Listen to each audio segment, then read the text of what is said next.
দ্বাদশ খণ্ড। শিথির ব্রাহ্মসমাজ পুনর্বার দর্শন ও বিজয়কৃষ্ণ প্রভৃতি ব্রাহ্ম ভক্তদিগকে উপদেশ ও তাহাদের সহিত আনন্দ। প্রথম পরিচ্ছেদ। শ্রীরামকৃষ্ণ সমাধি মন্দিরে। আবার ব্রাহ্মভক্তেরা শিথির ব্রাহ্মসমাজে মিলিত হইলেন। কালী পূজার পর দিন কার্তিক মাসের শুক্লা প্রতিপদ তিথি 19 অক্টোবর 1884। এবার শরতের মহোৎসব। শ্রীযুক্ত বেণীমাধব পালের মনোহর উদ্যান বাটিতে আবার ব্রাহ্ম সমাজের অধিবেশন হইল। প্রাতঃকালের উপাসনাদি হইয়া গিয়াছে। শ্রী শ্রী পরমহংসদেব বেলা 4:30টার সময় আসিয়া পৌঁছিলেন। তাহার গাড়ি আসিয়া বাগানের মধ্যে দাঁড়াইল। অমনি দলে দলে ভক্ত আসিয়া মণ্ডলাকারে তাকে ঘেরিতে লাগিলেন। প্রথম প্রকোষ্ঠ মধ্যে সমাজের বেদী রচনা হইয়াছে। সম্মুখে দালান, সেই দালানে ঠাকুর উপবেশন করিলেন। অমনি ভক্তগণ চারিধারে তাহাকে বেষ্টন করিয়া বসিলেন। বিজয়, ত্রৈলোক্য ও অনেকগুলি ব্রাহ্ম ভক্ত উপস্থিত। তন্মধ্যে ব্রাহ্ম সমাজভুক্ত একজন সদরওয়ালা অর্থাৎ সাবজজ আছেন। সমাজগৃহ মহোৎসব উপলক্ষে বিচিত্র শোভাধারণ করিয়াছে।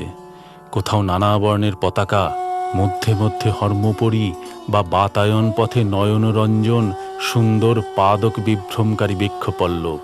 সম্মুখে পূর্ব পরিচিত সেই সরোবরের স্বচ্ছ সলিল মধ্যে শরতের সুনীল নভমণ্ডল প্রতিভাসিত হইতেছে। উদ্যানস্থিত রাঙা রাঙা পথগুলির দুই পার্শ্বে সেই পূর্ব পরিচিত ফল পুষ্পের বৃক্ষশ্রেণী। আজ ঠাকুরের শ্রীমুখ নিঃসৃত সেই বেদধ্বনি ভক্তেরা আবার শুনিতে পাইবেন। যে ধ্বনি আর্য ঋষিদের মুখ হইতে বেদাকারে এককালে বহির্গত হইয়াছিল, যে ধ্বনি আর একবার নররূপধারী পরম সন্ন্যাসী ব্রহ্মগত প্রাণ জীবের দুঃখে কাতর ভক্তবৎসল ভক্তাবতার হরিপ্রেম বিহ্বল ঈশার মুখ হইতে তাহার দ্বাদশ শিষ্য সেই নিরক্ষর মৎস্যজীবীগণ শুনিয়াছিলেন, যে ধ্বনি পুণ্যক্ষেত্রে কুরুক্ষেত্রে ভগবান শ্রীকৃষ্ণের মুখ হইতে শ্রীমদ্ ভগবৎ গীতা আকারে এককালে বহির্গত হইয়াছিল।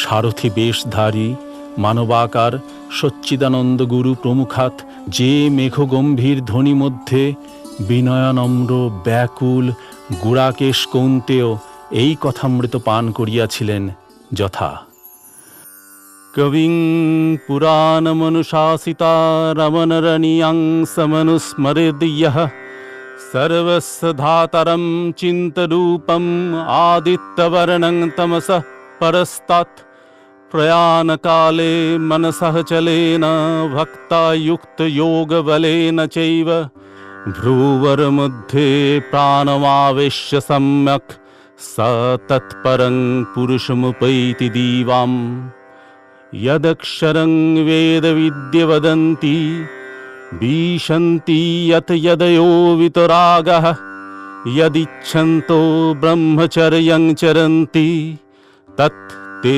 पदं संग्रहेण प्रवक्ष्ये। ঠাকুর শ্রীরামকৃষ্ণ আসন গ্রহণ করিয়া সমাজের সুন্দর রচিত বেদীর প্রতি দৃষ্টিপাত করিয়াই অমনি নতশির হইয়া প্রণাম করিলেন। বেদী হইতে শ্রী ভগবানের কথা হয়, তাই তিনি দেখিতেছেন যে বেদিক ক্ষেত্র পুণ্যক্ষেত্র। দেখিতেছেন এখানে অচ্যুতের কথা হয়, তাই সর্বতীর্থের সমাগম হইয়াছে। আদালত গৃহ দেখিলে যেমন মোকদ্দমা মনে পড়ে ও জজ মনে পড়ে, সেইরূপ এই হরিকথার স্থান দেখিয়া তাহার ভগবানের উদ্দীপন হইয়াছে। শ্রীযুক্ত ত্রৈলোক্য গান গাহিতেছেন। শ্রীরামকৃষ্ণ কহিলেন, হ্যাগা, ওই গানটি তোমার বেশ, দে মা পাগল করে, ওইটি গাও না। তিনি গাহিতেছেন, আমায় দে মা পাগল করে, ব্রহ্মময়ী দে মা পাগল করে, আর কাজ নাই জ্ঞান বিচারে, দে মা পাগল করে। তোমার প্রেমের সুরা পানে করো মাতোয়ারা, ওমা ভক্ত চিত্তহরা ডুবাও প্রেম সাগরে। তোমারে পাগলা গারদে কেহ হাসে কেহ কাঁদে, কেহ নাচে আনন্দ ভরে। ঈশামূষা শ্রীচৈতন্য, ওমা প্রেমের ভরে অচৈতন্য। হায় কবে হব মা ধন্য, ওমা মিশে তার ভিতরে। স্বর্গেতে পাগলের মেলা, যেমন গুরু তেমনি চেলা। প্রেমের খেলা কে বুঝতে পারে, তুই প্রেমে উন্মাদিনী, ওমা পাগলের শিরোমণি। প্রেম ধনে করমা ধনী, কাঙাল প্রেম দাসেরে। গান শুনিতে শুনিতে শ্রীরামকৃষ্ণের ভাবান্তর হইল, একেবারে সমাধিস্থ। উপেক্ষিয়া মহত্তত্ত্ব, ত্যাজি চতুর্বিংশ তত্ত্ব, সর্বতত্ত্বাতীত তত্ত্ব দেখি আপনি আপনে। কর্মেন্দ্রিয়, জ্ঞানেন্দ্রিয়, মন, বুদ্ধি, অহংকার সমস্তই যেন পুছিয়া গিয়াছে, দেহমাত্র চিত্রপুত্তলিকার ন্যায় বিদ্যমান। একদিন ভগবান পাণ্ডবনাথের এইরূপ অবস্থা দেখিয়া যুধিষ্ঠির প্রমুখ শ্রীকৃষ্ণ গতান্তরাত্মা পাণ্ডবগণ কাঁদিয়াছিলেন। তখন আর্যকুল গৌরব ভীষ্মদেব সরসজ্জায় শায়িত থাকিয়া অন্তিম কালে ভগবানের ধ্যান নিরত ছিলেন। তখন কুরুক্ষেত্রের যুদ্ধ সবে সমাপ্ত হইয়াছে, সহজেই কাঁদিবার দিন। শ্রীকৃষ্ণের এই সমাধিপ্রাপ্ত অবস্থা বুঝিতে না পারিয়া পাণ্ডবেরা কাঁদিয়াছিলেন, ভাবিয়াছিলেন তিনি বুঝি দেহত্যাগ করিলেন। দ্বাদশ খণ্ড। দ্বিতীয় পরিচ্ছেদ। হরিকথা প্রসঙ্গে ব্রাহ্ম সমাজে নিরাকারবাদ। কিয়ৎক্ষণ বিলম্বে ঠাকুর শ্রীরামকৃষ্ণ কিঞ্চিৎ প্রকৃতিস্থ হইয়া ভাবাবস্থায় ব্রাহ্মভক্তদের উপদেশ দিতেছেন। এই ঈশ্বরীয় ভাব খুব ঘনীভূত, যেন বক্তা মাতাল হইয়া কি বলিতেছেন। ভাব ক্রমে ক্রমে কমিয়া আসিতেছে, অবশেষে পূর্বের ঠিক সহজাবস্থা। শ্রীরামকৃষ্ণ ভাবস্থ অবস্থায়, মা কারণানন্দ চাই না, সিদ্ধি খাব। সিদ্ধি কিনা বস্তু লাভ, অষ্টসিদ্ধির সিদ্ধি নয়। সে সিদ্ধির কথা কৃষ্ণ অর্জুনকে বলেছিলেন, ভাই যদি দেখো যে অষ্টসিদ্ধির একটি সিদ্ধি কারো আছে, তাহলে জেনো যে সে ব্যক্তি আমাকে পাবে না। কেননা সিদ্ধি থাকলেই অহংকার থাকবে, আর অহংকারের লেশ থাকলে ভগবানকে পাওয়া যায় না। আর এক আছে প্রবর্তক, সাধক, সিদ্ধ, সিদ্ধের সিদ্ধ। যে ব্যক্তি সবে ঈশ্বরের আরাধনায় প্রবৃত্ত হয়েছে, সে প্রবর্তকের থাক।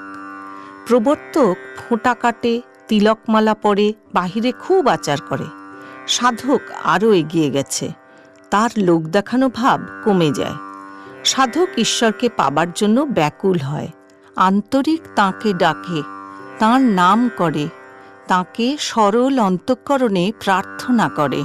সিদ্ধকে, যার নিশ্চয়াত্মিকা বুদ্ধি হয়েছে যে ঈশ্বর আছেন আর তিনিই সব করছেন, যিনি ঈশ্বরকে দর্শন করেছেন। সিদ্ধের সিদ্ধকে, যিনি তার সঙ্গে আলাপ করেছেন, শুধু দর্শন নয়, কেউ পিতৃভাবে, কেউ বাৎসল্যভাবে, কেউ সখ্যভাবে, কেউ মধুরভাবে তাঁর সঙ্গে আলাপ করেছেন। কাঠে আগুন নিশ্চিত আছে এই বিশ্বাস, আর কাঠ থেকে আগুন বার করে ভাত রেঁধে খেয়ে শান্তি আর তৃপ্তি লাভ করা দুটি ভিন্ন জিনিস। ঈশ্বরীয় অবস্থার ইতি করা যায় না, তারে বাড়া আছে।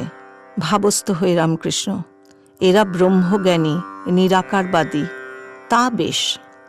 ব্রাহ্ম ভক্তদের প্রতি একটাতে দৃঢ় হও, হয় সাকারে নয় নিরাকারে, তবে ঈশ্বর লাভ হয়, নচেত হয় না। দৃঢ় হলে সাকারবাদীও ঈশ্বর লাভ করবে, নিরাকারবাদীও করবে। মিছরির রুটি সিধে করে খাও আর আড় করে খাও, মিষ্টি লাগবে। সকলের হাস্য। কিন্তু দৃঢ় হতে হবে, ব্যাকুল হয়ে তাঁকে ডাকতে হবে। বিষয়ীর ঈশ্বর কিরূপ জানো? যেমন খুড়ি জেঠির কোঁদল শুনে ছেলেরা খেলা করবার সময় পরস্পর বলে, আমার ঈশ্বরের দিব্য। আর যেমন কোনো ফিটবাবু পান চিবুতে চিবুতে হাতে স্টিক ধরে বাগানে বেড়াতে বেড়াতে একটি ফুল তুলে বন্ধুকে বলে, ঈশ্বর কি বিউটিফুল ফুল করেছেন। কিন্তু এ বিষয়ীর ভাব ক্ষণিক, যেন তপ্ত লোহার উপর জলের ছিটে। একটার উপর দৃঢ় হতে হবে। ডুব দাও, না দিলে সমুদ্রের ভিতর রত্ন পাওয়া যায় না, জলের উপর কেবল ভাসলে পাওয়া যায় না। এই বলিয়া ঠাকুর শ্রীরামকৃষ্ণ যে গানে কেশবাদী ভক্তদের মন মুগ্ধ করিতেন, সেই গান সেই মধুর কণ্ঠে গাইতেছেন। সকলের বোধ হইতেছে যেন স্বর্গধামে বা বৈকুণ্ঠে বসিয়া আছেন। ডুব ডুব ডুব রূপ সাগরে আমার মন, তলাতল পাতাল খুঁজিলে পাবি রে প্রেমে রত্ন ধন। ডুব ডুব ডুব রূপ সাগরে আমার মন, খোঁজ খোঁজ খোঁজ খুঁজলে পাবি হৃদয় মাঝে বৃন্দাবন। দীপ দীপ দীপ জ্ঞানের বাতি, দীপ দীপ দীপ জ্ঞানের বাতি, জ্বলবে হৃদয় অনুক্ষণ। ডুব ডুব ডুব রূপ সাগরে আমার মন। ড্যাং ড্যাং ড্যাং ডাঙায় ডিঙে চালায় আবার কোন সেজন। কুবির বলে শোন শোন শোন, ভাব গুরুর শ্রীচরণ। ডুব ডুব ডুব রূপ সাগরে আমার মন। তৃতীয় পরিচ্ছেদ, ব্রাহ্ম ভক্ত সঙ্গে। ব্রাহ্ম সমাজ ও ঈশ্বরের ঐশ্বর্য বর্ণনা। শ্রীরামকৃষ্ণ বলিলেন, ডুব দাও, ঈশ্বরকে ভালোবাসতে শেখো, তার প্রেমে মগ্ন হও। দেখো, তোমাদের উপাসনা শুনেছি, কিন্তু তোমাদের ব্রাহ্ম সমাজে ঈশ্বরের ঐশ্বর্য অত বর্ণনা করো কেন? হে ঈশ্বর, তুমি আকাশ করিয়াছ, বড় বড় সমুদ্র করিয়াছ, চন্দ্রলোক, সূর্যলোক, নক্ষত্রলোক সব করিয়াছ, এসব কথায় আমাদের অত কাজ কি? সব লোক বাবুর বাগান দেখেই অবাক। কেমন গাছ, কেমন ফুল, কেমন ঝিল, কেমন বৈঠকখানা, কেমন তার ভিতর ছবি, এই সব দেখেই অবাক। কিন্তু কই, বাগানের মালিক যে বাবু, তাকে খোঁজে কজন? বাবুকে খোঁজে দুই একজনা। ঈশ্বরকে ব্যাকুল হয়ে খুঁজলে তাকে দর্শন হয়, তার সঙ্গে আলাপ হয়, কথা হয়। এই যেমন আমি তোমাদের সঙ্গে কথা করছি, সত্য বলছি, দর্শন হয়। এ কথা কারেই বা বলছি, কে বা বিশ্বাস করে? শাস্ত্রের ভিতর কি ঈশ্বরকে পাওয়া যায়? শাস্ত্র পড়ে হদ্দ অস্তিমাত্র বোধ হয়, কিন্তু নিজে ডুব না দিলে ঈশ্বর দেখা দেন না। ডুব দেওয়ার পর তিনি নিজে জানিয়ে দিলে তবে সন্দেহ দূর হয়। বই হাজার পড়ো, মুখে হাজার শ্লোক বলো, ব্যাকুল হয়ে তাঁতে ডুব না দিলে তাকে ধরতে পারবে না। শুধু পাণ্ডিত্যে মানুষকে ভোলাতে পারবে, কিন্তু তাকে পারবে না। শাস্ত্র, বই, শুধু এসব, তাতে কি হবে? তার কৃপা না হলে কিচ্ছু হবে না। যাতে তার কৃপা হয়, ব্যাকুল হয়ে তার চেষ্টা করো। কৃপা হলে তার দর্শন হবে, তিনি তোমাদের সঙ্গে কথা কইবেন।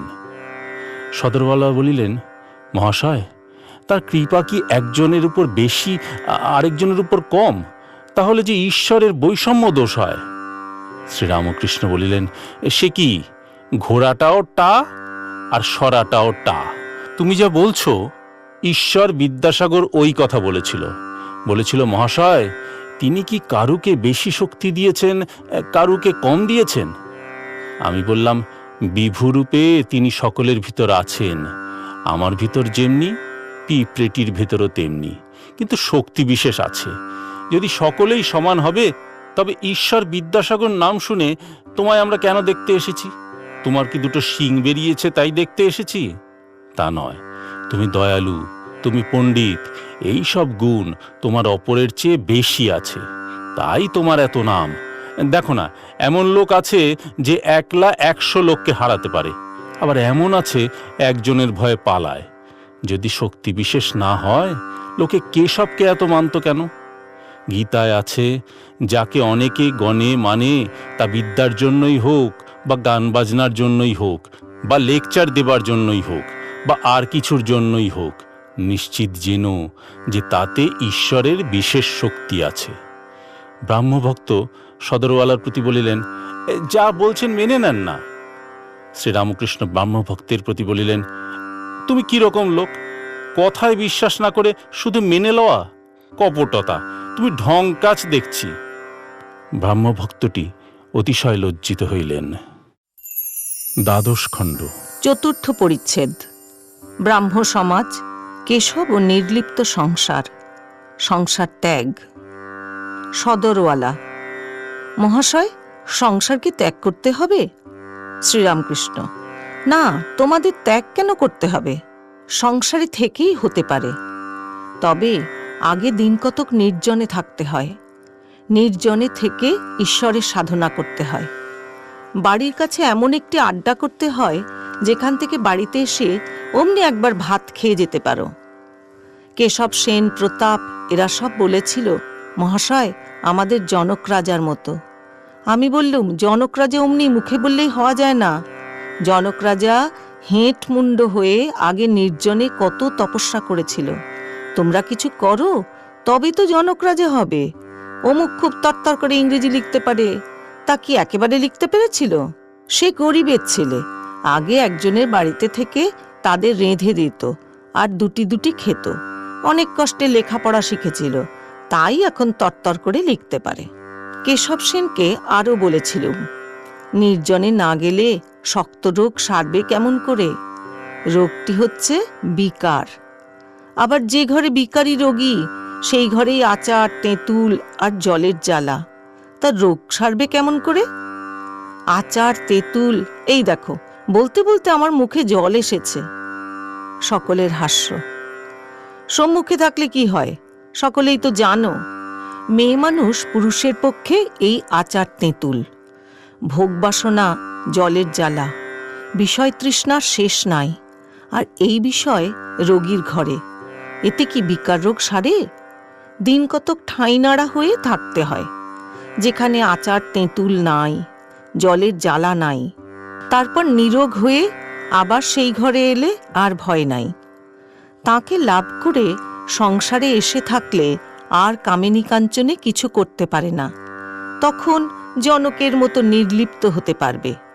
কিন্তু প্রথম অবস্থায় সাবধান হওয়া চাই, খুব নির্জনে থেকে সাধন করা চাই। অশ্বত্থ গাছ যখন চারা থাকে তখন চারিদিকে বেড়া দেয়, পাছে ছাগলে গরুতে নষ্ট করে। কিন্তু গুঁড়ি মোটা হলে আর বেড়ার দরকার থাকে না, হাতি বেঁধে দিলেও গাছের কিছু করতে পারে না। যদি নির্জনে সাধন করে ঈশ্বরের পাদপদ্মে ভক্তিলাভ করে বল বাড়িয়ে বাড়ি গিয়ে সংসার করো, তাহলে কামিনী কাঞ্চন তোমার কিছু করতে পারবে না। নির্জনে দই পেতে মাখন তুলতে হয়। জ্ঞান ভক্তিরূপ মাখন যদি একবার মনরূপ দুধ থেকে তোলা হয়, তাহলে সংসাররূপ জলের উপর রাখলে নির্লিপ্ত হয়ে ভাসবে। কিন্তু মনকে কাঁচা অবস্থায়, দুধের অবস্থায় যদি সংসাররূপ জলের উপর রাখো, তাহলে দুধে জলে মিশে যাবে, তখন আর মন নির্লিপ্ত হয়ে ভাসতে পারবে না। ঈশ্বর লাভের জন্য সংসারে থেকে এক হাতে ঈশ্বরের পাদপদ্ম ধরে থাকবে আর এক হাতে কাজ করবে। যখন কাজ থেকে অবসর হবে তখন দুই হাতেই ঈশ্বরের পাদপদ্ম ধরে থাকবে। তখন নির্জনে বাস করবে, কেবল তাঁর চিন্তা আর সেবা করবে। সদরওয়ালা আনন্দিত হইয়া বলিল, মহাশয়, এ অতি সুন্দর কথা। নির্জনে সাধন চাইবই কি, কিন্তু ওইটি আমরা ভুলে যাই। মনে করি একেবারে জনক রাজা হয়ে পড়েছি। শ্রীরামকৃষ্ণ ও সকলের হাস্য। সংসার ত্যাগের যে প্রয়োজন নাই, বাড়িতে থেকেও ঈশ্বরকে পাওয়া যায়, এ কথা শুনেও আমার শান্তি ও আনন্দ হল। শ্রীরামকৃষ্ণ, ত্যাগ তোমাদের কেন করতে হবে? যে কালে যুদ্ধ করতেই হবে, কেল্লা থেকেই যুদ্ধ ভালো। ইন্দ্রিয়ের সঙ্গে যুদ্ধ, খিদে, তৃষ্ণা এসবের সঙ্গে যুদ্ধ করতে হবে, এ যুদ্ধ সংসার থেকেই ভালো। আবার কলিতে অন্নগত প্রাণ, হয়তো খেতেই পেলে না, তখন ঈশ্বর টিশ্বর সব ঘুরে যাবে। একজন তার মাকে বলেছিল, আমি সংসার ত্যাগ করে চললুম। মাকটি একটু জ্ঞানী ছিল। সে বললে, কেন তুমি ঘুরে ঘুরে বেড়াবে? যদি পেটের ভাতের জন্য 10 ঘরে যেতে না হয় তবে যাও। তা যদি হয় তাহলে এই এক ঘরই ভালো। তোমরা ত্যাগ কেন করবে? বাড়িতে বরং সুবিধা, আহারের জন্য ভাবতে হবে না, সহবাস দ্বারার সঙ্গে, তাতে দোষ নাই। শরীরের যখন যেটি দরকার কাছেই পাবে, রোগ হলে সেবা করবার লোক কাছে পাবে। জনক, ব্যাস, বশিষ্ঠ জ্ঞান লাভ করে সংসারে ছিলেন। এরা দুখানা তরবার ঘুরাতেন, একখানা জ্ঞানের, একখানা কর্মের। সদরওয়ালা: মহাশয়, জ্ঞান হয়েছে তা কেমন করে জানব? শ্রীরামকৃষ্ণ: জ্ঞান হলে তাকে আর দূরে দেখায় না, তিনি বোধ হয় না, তখন ইনি হৃদয় মধ্যে তাকে দেখা যায়। তিনি সকলের ভিতর আছেন, যে খুঁজে সেই পায়। সদরওয়ালা: মহাশয়, আমি পাপী, কেমন করে বলি যে তিনি আমার ভিতর আছেন? শ্রীরামকৃষ্ণ: ওই তোমাদের পাপ আর পাপ, এসব বুঝি খ্রিস্টানি মত? আমায় একজন একখানি বই বাইবেল দিলে, একটু পড়া শুনলাম, তাতে কেবল ওই এক কথা, পাপ আর পাপ। আমি তার নাম করেছি, ঈশ্বর কি রাম কি হরি বলেছি। আমার আবার পাপ? এমন বিশ্বাস থাকা চাই, নাম মাহাত্ম্যে বিশ্বাস থাকা চাই। সদরওয়ালা: মহাশয়, কেমন করে ওই বিশ্বাস হয়? শ্রীরামকৃষ্ণ: তাতে অনুরাগ করো। তোমাদেরই গানে আছে, প্রভু বিনে অনুরাগ করে যজ্ঞ যাগ তোমারে কি যায় জানা। যাতে এরূপ অনুরাগ, এরূপ ঈশ্বরে ভালোবাসা হয়, তার জন্য তার কাছে গোপনে ব্যাকুল হয়ে প্রার্থনা করো আর কাঁদো। মাগের ব্যামো হলে কি, টাকা লোকসান হলে কি, কর্মের জন্য লোকে একঘটি কাঁদে, ঈশ্বরের জন্য কে কাঁদে বলো দেখি? দ্বাদশ খণ্ড, পঞ্চম পরিচ্ছেদ। আম্মোক্তারি দাও, গৃহস্থের কর্তব্য কতদিন? ত্রৈলোক্য বলিলেন, মহাশয়, এদের সময় কই, ইংরেজের কর্ম করতে হয়। শ্রীরামকৃষ্ণ সদরওয়ালার প্রতি বলিলেন, আচ্ছা, তাকে আম্মোক্তারি দাও। ভালো লোকের উপর যদি কেউ ভার দেয়, সে লোক কি তার মন্দ করে? তার উপর আন্তরিক সব ভার দিয়ে তুমি নিশ্চিন্ত হয়ে বসে থাকো। তিনি যা কাজ করতে দিয়েছেন তাই করো। বিড়াল ছানার পাটোয়ারি বুদ্ধি নাই, মা মা করে। মা যদি হেসেলে রাখে, সেইখানেই পড়ে থাকে, কেবল মিউ মিউ করে ডাকে। মা যখন গৃহস্থের বিছানায় রাখে, তখন সেই ভাব মা মা করে। সদরওয়ালা বলিলেন, আমরা গৃহস্থ, কতদিন এসব কর্তব্য করতে হবে? শ্রীরামকৃষ্ণ বলিলেন, তোমাদের কর্তব্য আছে বই কি, ছেলেদের মানুষ করা, স্ত্রীকে ভরণ পোষণ করতে তোমার অবর্তমানে স্ত্রীর ভরণ পোষণের জোগাড় করে রাখতে হবে। তা যদি না করো তুমি নির্দয়। সুখদেবাদি দয়া রেখেছিলেন, দয়া যার নাই সে মানুষই নয়। সদরওয়ালা বলিলেন, সন্তান প্রতিপালন কতদিন? শ্রীরামকৃষ্ণ বলিলেন, সাবালক হওয়া পর্যন্ত। পাখি বড় হলে যখন সে আপনার ভার নিতে পারে, তখন তাকে ধাড়ি ঠোকরায়, কাছে আসতে দেয় না। সকলে হাসিতে লাগিল। সদরওয়ালা বলিলেন, স্ত্রীর প্রতি কি কর্তব্য? শ্রীরামকৃষ্ণ বলিলেন, তুমি বেঁচে থাকতে থাকতে ধর্মোপদেশ দেবে, ভরণ পোষণ করবে। যদি সতী হয়, তোমার অবর্তমানে তার খাবার জোগাড় করে রাখতে হবে। তবে জ্ঞানোন্মাদ হলে আর কর্তব্য থাকে না। তখন কালকার জন্য তুমি না ভাবলে ঈশ্বর ভাবেন। জ্ঞানোন্মাদ হলে তোমার পরিবারের জন্য তিনি ভাববেন। যখন জমিদার নাবালক ছেলে রেখে মরে যায়, তখন ওছি সেই নাবালকের ভার লয়। এসব আইনের ব্যাপার তুমি তো সব জানো। সদরওয়ালা বলিলেন, আজ্ঞা হাঁ। বিজয় গোস্বামী বলিলেন, আহা আহা, কি কথা! যিনি অনন্য মন হয়ে তার চিন্তা করেন, যিনি তার প্রেমে পাগল, তার ভার ভগবান নিজে বহন করেন। নাবালকের অমনি ওছি এসে জোটে। আহা, কবে সেই অবস্থা হবে? যাদের হয় তারা কি ভাগ্যবান! ত্রৈলোক্য বলিলেন, মহাশয়, সংসারের যথার্থ কি জ্ঞান হয়, ঈশ্বর লাভ হয়? শ্রীরামকৃষ্ণ হাসিতে হাসিতে বলিলেন, কেন গো, তুমি তো সা রে মাতে আছো। সকলে হাসিতে লাগিল। ঈশ্বরে মন রেখে সংসারে আছো তো? কেন সংসারে হবে না? অবশ্য হবে। ত্রৈলোক্য বলিলেন, সংসারে জ্ঞান লাভ হয়েছে, তার লক্ষণ কি?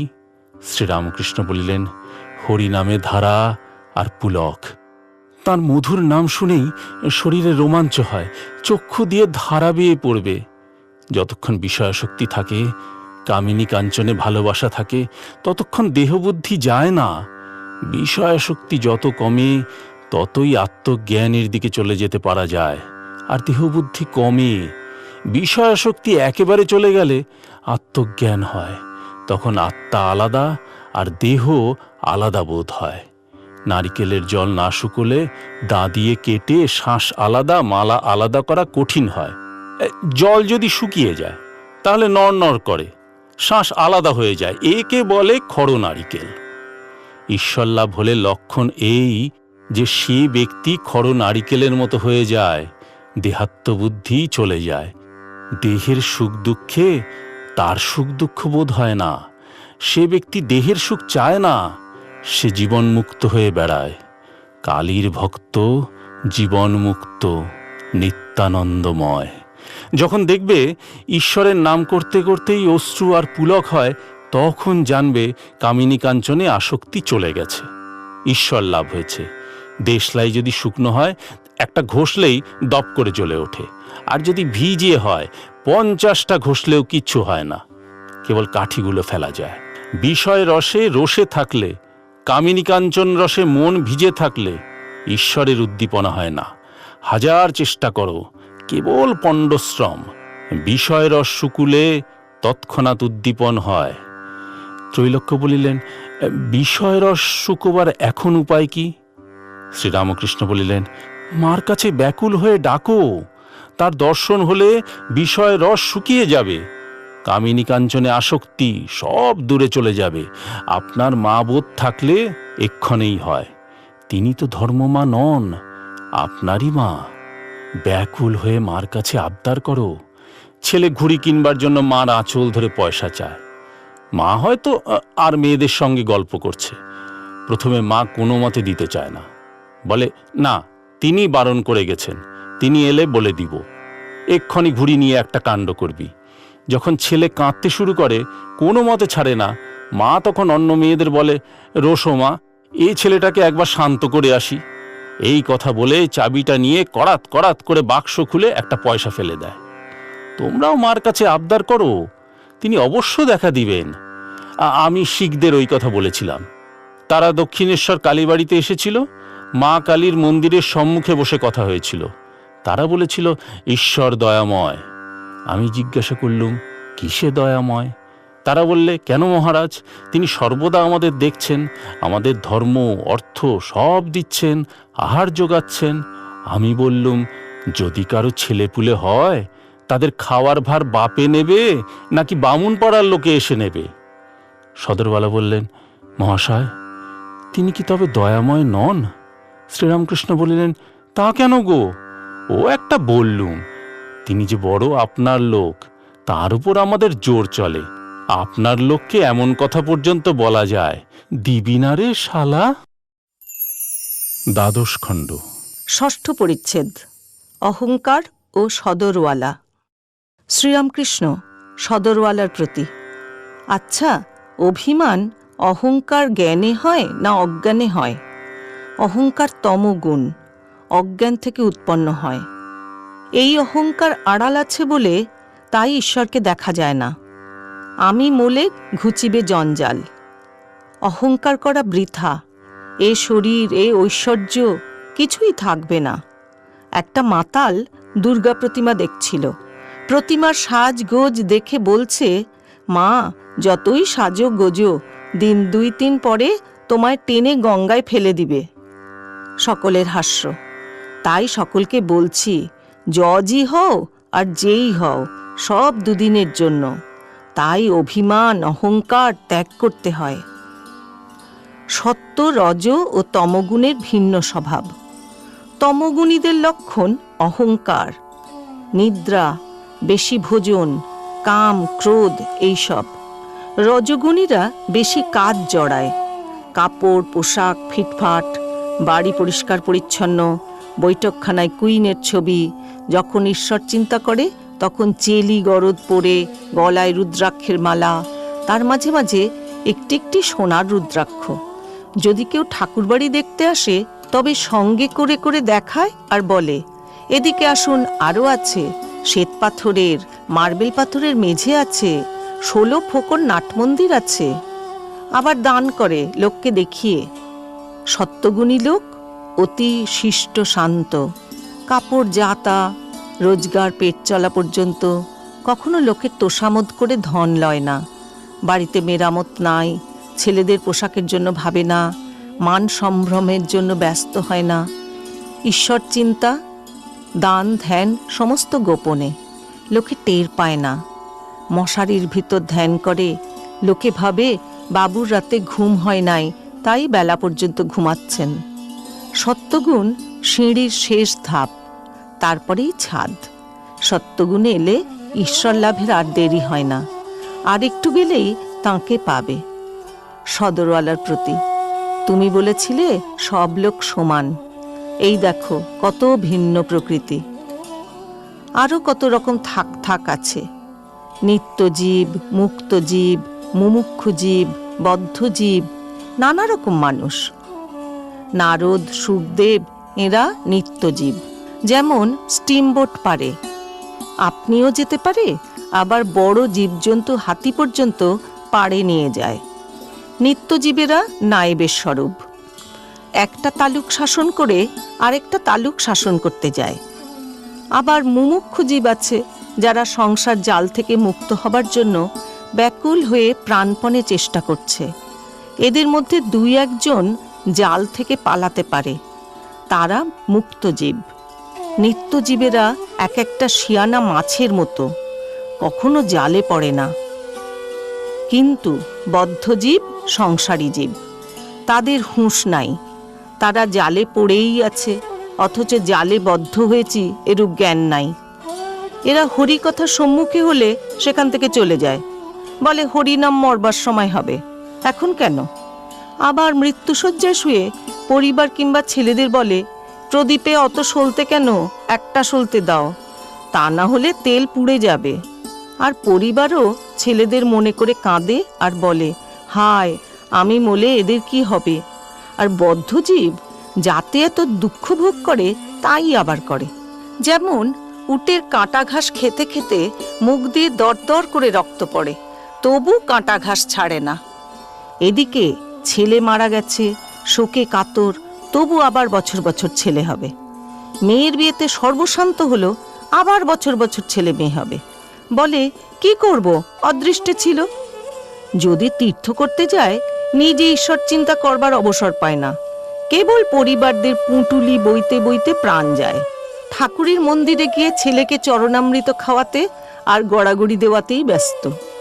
বদ্ধজীব নিজের আর পরিবারের পেটের জন্য দাসত্ব করে, আর মিথ্যা কথা, প্রবঞ্চনা, তোষামোদ করে ধন উপায় করে। যারা ঈশ্বর চিন্তা করে, ঈশ্বরের ধ্যানে মগ্ন হয়, বদ্ধজীব তাদের পাগল বলে উড়িয়ে দেয়। সদরওয়ালার প্রতি, মানুষ কত রকম দেখো, তুমি সব এক বলেছিলে, কত ভিন্ন প্রকৃতি, কারু বেশি শক্তি, কারু কম। সংসার আসক্ত বদ্ধজীব মৃত্যুকালে সংসারের কথাই বলে। বাহিরে মালা জপলে, গঙ্গা স্নান করলে, তীর্থে গেলে কি হবে?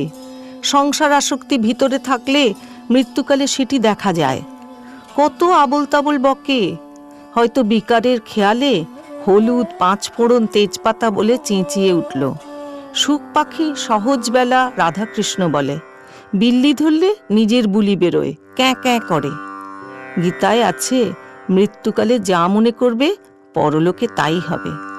ভরত রাজা হরিণ হরিণ করে দেহত্যাগ করেছিল, তাই হরিণ জন্ম হলো। ঈশ্বর চিন্তা করে দেহত্যাগ করলে ঈশ্বর লাভ হয়, আর এ সংসারে আসতে হয় না। ব্রাহ্মভক্ত, মহাশয় অন্য সময় ঈশ্বর চিন্তা করেছে, কিন্তু মৃত্যুর সময় করে নাই বলে কি আবার এই সুখ দুঃখময় সংসারে আসতে হবে? কেন, আগে তো ঈশ্বর চিন্তা করেছিল। শ্রীরামকৃষ্ণ, জীব ঈশ্বর চিন্তা করে, কিন্তু ঈশ্বরে বিশ্বাস নাই, আবার ভুলে যায়, সংসারে আসক্ত হয়। যেমন এই হাতিকে স্নান করিয়ে দিলে আবার ধুলাকাদা মাখে। মন মত্ত করি, তবে হাতিকে নাইয়েই যদি আস্তা বলে সাঁত করিয়ে দিতে পারো, তাহলে আর ধুলো কাদা মাখতে পারে না। যদি জীব মৃত্যুকালে ঈশ্বর চিন্তা করে, তাহলে শুদ্ধ মন হয়। সে মন কামিনী কাঞ্চনে আবার আসক্ত হবার অবসর পায় না। ঈশ্বরে বিশ্বাস নাই, তাই এত কর্মভোগ। লোকে বলে যে গঙ্গা স্নানের সময় তোমার পাপগুলো তোমায় ছেড়ে গঙ্গার তীরের গাছের উপর বসে থাকে। যাই তুমি গঙ্গা স্নান করে তীরে উঠছ, অমনি পাপগুলো তোমার ঘাড়ে আবার চেপে বসে। সকলের হাস্য। দেহত্যাগের সময় যাতে ঈশ্বর চিন্তা হয়, তাই তার আগে থাকতে উপায় করতে হয়। উপায় অভ্যাসযোগ। ঈশ্বর চিন্তা অভ্যাস করলে শেষের দিনও তাঁকে মনে পড়বে। ব্রাহ্মভক্ত: বেশ কথা হলো, অতি সুন্দর কথা। শ্রীরামকৃষ্ণ: কি এলোমেলো বকলুম, তবে আমার ভাব কি জানো? আমি যন্ত্র, তিনি যন্ত্রী। আমি ঘর, তিনি ঘরণী। আমি গাড়ি, তিনি ইঞ্জিনিয়ার। আমি রথ, তিনি রথী। যেমন চালান তেমনি চলি, যেমন করান তেমনি করি। দ্বাদশ খণ্ড, অষ্টম পরিচ্ছেদ। বিজয়ের প্রতি উপদেশ। বিজয় বলিলেন, আপনি অনুগ্রহ করুন, তবে আমি বেদি থেকে বলবো। শ্রীরামকৃষ্ণ বলিলেন, অভিমান গেলেই হলো। আমি লেকচার দিচ্ছি, তোমরা শুনো। এই অভিমান না থাকলেই হলো। অহংকার জ্ঞানে হয় না, অজ্ঞানে হয়। যে নিরহংকার, তারই জ্ঞান হয়। নিচু জায়গায় বৃষ্টির জল দাঁড়ায়, উঁচু জায়গা থেকে গড়িয়ে যায়।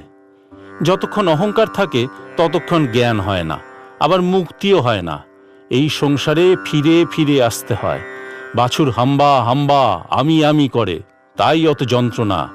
কষায় কাটে, চামড়ায় জুতা হয়, আবার ঢোল ঢাকের চামড়া হয়।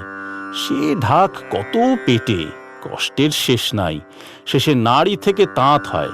সেই তাঁতে যখন ধুনুরির যন্ত্র তৈয়ার হয়, আর ধুনুরির তাঁতে তুহু তুহু তুমি তুমি বলতে থাকে, তখন নিস্তার হয়। তখন আর হাম্বা হাম্বা আমি আমি বলছে না, বলছে তুহু তুহু, অর্থাৎ তুমি তুমি, অর্থাৎ হে ঈশ্বর, তুমি কর্তা, আমি অকর্তা। তুমি যন্ত্রী, আমি যন্ত্র, তুমি সব। গুরু, বাবা ও কর্তা, এই তিন কথায় আমার গায়ে কাঁটা বেঁধে। আমি তার ছেলে, আমি চিরকাল বালক। আমি আবার বাবা কি? ঈশ্বর কর্তা, আমি অকর্তা। তিনি যন্ত্রী, আমি যন্ত্র। যদি কেউ আমায় গুরু বলে, আমি বলি, তুর শালা, গুরু কি রে?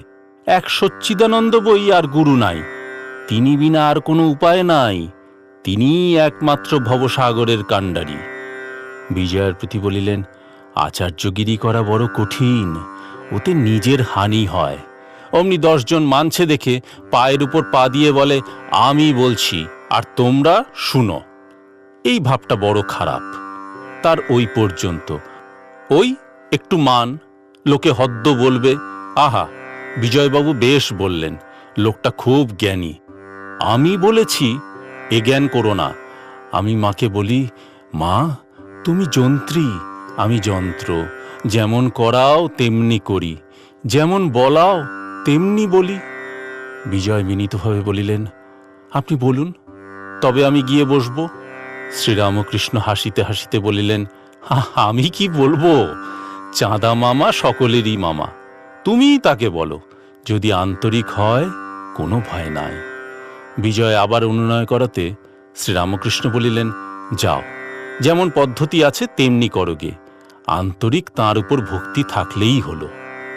বিজয় বেদিতে আসীন হইয়া ব্রাহ্ম সমাজের পদ্ধতি অনুসারে উপাসনা করিতেছেন। বিজয় প্রার্থনার সময় মা মা করিয়া ডাকিতেছেন। সকলেরই মন দ্রবীভূত হইল।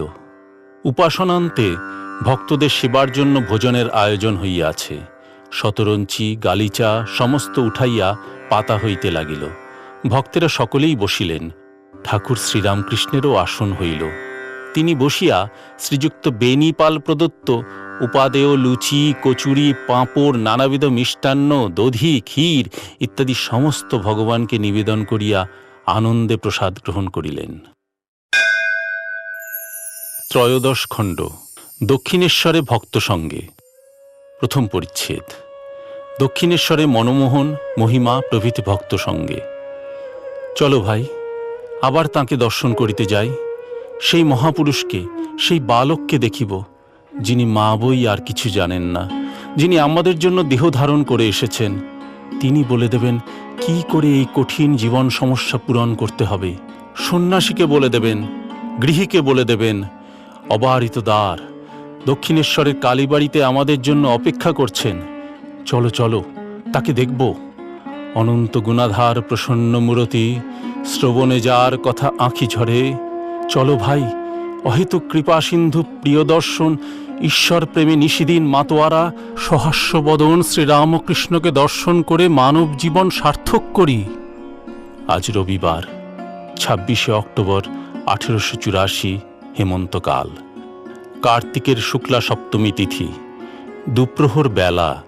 ঠাকুরের সেই পূর্ব পরিচিত ঘরে ভক্তেরা সমবেত হইয়া আছেন। সে ঘরের পশ্চিম গায়ে অর্ধচন্দ্রাকার বারান্দা। বারান্দার পশ্চিমে উদ্যান পথ উত্তর দক্ষিণে যাইতেছে।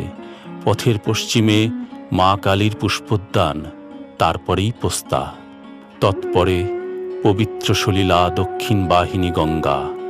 ভক্তেরা অনেকেই উপস্থিত। আজ আনন্দের হাট। আনন্দময় ঠাকুর শ্রীরামকৃষ্ণের ঈশ্বর প্রেম ভক্তমুখ দর্পণে মুকুরিত হইতেছিল। কি আশ্চর্য! আনন্দ কেবল ভক্তমুখ দর্পণে কেন? বাহিরের উদ্যানে বৃক্ষপত্রে নানাবিধ যে কুসুম ফুটিয়া রহিয়াছে, তন্মধ্যে বিশাল ভাগীরথী বক্ষে রবিকর প্রদীপ্ত, নীল নভমণ্ডলে মুরারিচরণচ্যুত গঙ্গা বারিকণাবাহী শীতল সমীরণ মধ্যে এই আনন্দ প্রতিভাসিত হইতেছিল। কি আশ্চর্য! সত্য সত্যই মধুমৎ পার্থিবং রাজা। উদ্যানের ধূলি পর্যন্ত মধুময়। ইচ্ছা হয় গোপনে বা ভক্ত সঙ্গে এই ধূলির উপর গড়াগড়ি দিই। ইচ্ছা হয় এই উদ্যানের এক পাশে দাঁড়াইয়া সমস্ত দিন এই মনোহারী গঙ্গাবাড়ি দর্শন করি। ইচ্ছা হয় এই উদ্যানের তরু, লতা, গুল্ম ও পত্রপুষ্প শোভিত স্নিগ্ধোজ্জ্বল বৃক্ষগুলিকে আত্মীয় জ্ঞানে সাদর সম্ভাষণ ও প্রেমালিঙ্গন দান করি। এই ধূলির উপর দিয়া কি ঠাকুর শ্রীরামকৃষ্ণ পাদচারণ করেন? এই বৃক্ষ, লতা, গুল্ম মধ্য দিয়া তিনি কি অহরহ যাতায়াত করেন? ইচ্ছা করে জ্যোতির্ময় গগন পানে অনন্য দৃষ্টি হইয়া তাকাইয়া থাকি। কেননা দেখিতেছি ভূলোক দুলোক সমস্তই প্রেমানন্দে ভাসিতেছে। ঠাকুরবাড়ির পূজারী, দৌবারিক, পরিচারক সকলকে যেন পরমাত্মীয় বোধ হইতেছে। কেন এ স্থান বহু দিনান্তে দৃষ্ট জন্মভূমির ন্যায় মধুর লাগিতেছে। আকাশ, গঙ্গা, দেবমন্দির, উদ্যান পথ, বৃক্ষ, লতা, গুল্ম, সেবকগণ, আসনে উপবিষ্ট ভক্তগণ সকলে যেন এক জিনিসের তৈয়ারি বোধ হইতেছে। যে জিনিসে নির্মিত শ্রীরামকৃষ্ণ, এরাও বোধ হইতেছে সেই জিনিসের হইবেন। যেন একটি মোমের বাগান, গাছপালা, ফল, পাতা সব মোমের। বাগানের পথ, বাগানের মালি, বাগানের নিবাসীগণ, বাগান মধ্যস্থিত গৃহ সমস্তই মোমের। এখানকার সব আনন্দ দিয়ে গড়া। শ্রী মনমোহন, শ্রীযুক্ত মহিমাচরণ মাস্টার উপস্থিত ছিলেন। ক্রমে ঈশান, হৃদয় ও হাজরা, এরা ছাড়া অনেক ভক্তেরা ছিলেন। বলরাম, রাখাল, এরা তখন শ্রী বৃন্দাবন ধামে। এই সময় নূতন ভক্তেরা আসেন, যান। নারায়ণ, পল্টু, ছোট নরেন, তেজচন্দ্র, বিনোদ, হরিপদ, বাবুরাম আসিয়া মাঝে মাঝে থাকেন। রাম, সুরেশ, কেদার ও দেবেন্দ্রাদি ভক্তগণ প্রায়ই আসেন। কেহ কেহ সপ্তাহান্তে, কেহ 2 সপ্তাহের পর। লাটু থাকেন যোগিনের বাড়ি নিকটে, তিনি প্রায় প্রত্যহ যাতায়াত করেন। নরেন্দ্র মাঝে মাঝে আসেন, এলেই আনন্দের হাট। নরেন্দ্র তাহার দেবদুর্লভ কণ্ঠে ভগবানের নাম গুণগান করেন। অমনি ঠাকুরের নানাবিধ ভাব ও সমাধি হইতে থাকে। একটি যেন উৎসব পড়িয়া যায়। ঠাকুরের ভারী ইচ্ছা ছেলেদের কেহ তাঁর কাছে রাত্রি দিন থাকেন, কেননা তারা শুদ্ধাত্মা, সংসারে বিবাহাদি সূত্রে বা বিষয়কর্মে আবদ্ধ হয় নাই। বাবুরামকে থাকিতে বলেন, তিনি মাঝে মাঝে থাকেন। শ্রীযুক্ত অধর সেন প্রায় আসেন। ঘরের মধ্যে ভক্তেরা বসিয়া আছেন। ঠাকুর শ্রীরামকৃষ্ণ বালকের ন্যায় দাঁড়াইয়া কি ভাবিতেছেন, ভক্তেরা চেয়ে আছেন। শ্রীরামকৃষ্ণ মনমোহনের প্রতি বলিলেন, সব রাম দেখছি, তোমরা সব বসে আছো, দেখছি রামই সব এক একটি হয়েছেন। মনমোহন বলিলেন, রামই সব হয়েছেন, তবে আপনি যেমন বলেন আপো নারায়ণা, জলই নারায়ণ, কিন্তু কোন জল খাওয়া যায়, কোন জলে মুখ ধোয়া চলে, কোন জলে বাসন মাজা? শ্রীরামকৃষ্ণ বলিলেন, হাঁ, কিন্তু দেখছি তিনিই সব, জীবজগৎ তিনি হয়েছেন। এই কথা বলিতে বলিতে ঠাকুর ছোট খাটটিতে বসিলেন। শ্রীরামকৃষ্ণ মহিমাচরণের প্রতি বলিলেন, হ্যাঁ গা, সত্য কথা কহিতে হবে বলে কি আমার ছুঁচিবাই হলো নাকি? যদি হঠাৎ বলে ফেলি খাবো না, তবে খিদে পেলেও আর খাবার জো নাই। যদি বলি ঝাউতলায় আমার গাড়ু নিয়ে অমুক লোকের যেতে হবে, আর কেউ নিয়ে গেলে তাকে আবার ফিরে যেতে বলতে হবে, এ কি হলো বাবু? এর কি কোনো উপায় নাই? আবার সঙ্গে করে কিছু আনবার জো নাই, পান খাবার কোনো জিনিস সঙ্গে করে আনবার জো নাই, তাহলে সঞ্চয় হলো কি না? হাতে মাটি নিয়ে আসবার জো নাই। এই সময় একটি লোক আসিয়া বলিল, মহাশয়, হৃদয় যদুমল্লিকের বাগানে এসেছেন, ফটকের কাছে দাঁড়িয়ে আপনার সঙ্গে দেখা করতে চায়। শ্রীরামকৃষ্ণ ভক্তদের বলিতেছেন, হৃদের সঙ্গে একবার দেখা করে আসি, তোমরা বসো। এই বলিয়া কালো বার্নিশ করা চটি জুতাটি পরে পূর্ব দিকের ফটক অভিমুখে চলিলেন। সঙ্গে কেবল মাস্টার। লাল সুরকির উদ্যান পথ, সেই পথে ঠাকুর পূর্বাশ্ব হইয়া যাইতেছেন। পথে খাজাঞ্চি দাঁড়াইয়াছিলেন, ঠাকুরকে প্রণাম করিলেন। দক্ষিণে উঠানের ফটক রহিল, সেখানে শস্ত্রবিশিষ্ট দৌবারিকগণ বসিয়াছিল। বামে কুঠি, বাবুদের বৈঠকখানা। আগে এখানে নীলকুঠি ছিল, তাই কুঠি বলে। তৎপরে পথের দুই দিকে কুসুম বৃক্ষ, অদূরে পথের ঠিক দক্ষিণ দিকে গাজীতলা ও মা কালীর পুষ্করিণীর সোপানা বলি শোভিত ঘাট। ক্রমে পূর্বোদ্বার, বাম দিকে দ্বারবান্দের ঘর ও দক্ষিণে তুলসী মঞ্চ। উদ্যানের বাহিরে আসিয়া দেখেন যদুমল্লিকের বাগানের ফটকের কাছে হৃদয় দণ্ডায়মান। ত্রয়োদশ খণ্ড, দ্বিতীয় পরিচ্ছেদ। সেবক সন্নিকটে, হৃদয় দণ্ডায়মান। হৃদয় কৃতাঞ্জলি পুটে দণ্ডায়মান। দর্শনমাত্র রাজপথের উপর দণ্ডের ন্যায় নিপতিত হইলেন। ঠাকুর উঠিতে বলিলেন। হৃদয় আবার হাত জোড় করিয়া বালকের মতো কাঁদিতেছেন। কি আশ্চর্য, ঠাকুর শ্রীরামকৃষ্ণও কাঁদিতেছেন। চক্ষের কোণে কয়েক ফোঁটা জল দেখা দিল। তিনি অশ্রুবাড়ি হাত দিয়া মুছিয়া ফেলিলেন, যেন চোখে জল পড়ে নাই। এ কি, যে হৃদয় তাঁকে কত যন্ত্রণা দিয়াছিল, তাঁর জন্য ছুটে এসেছেন আর কাঁদছেন। শ্রীরামকৃষ্ণ, এখন যে এলি? হৃদয় কাঁদিতে কাঁদিতে, তোমার সঙ্গে দেখা করতে এলাম।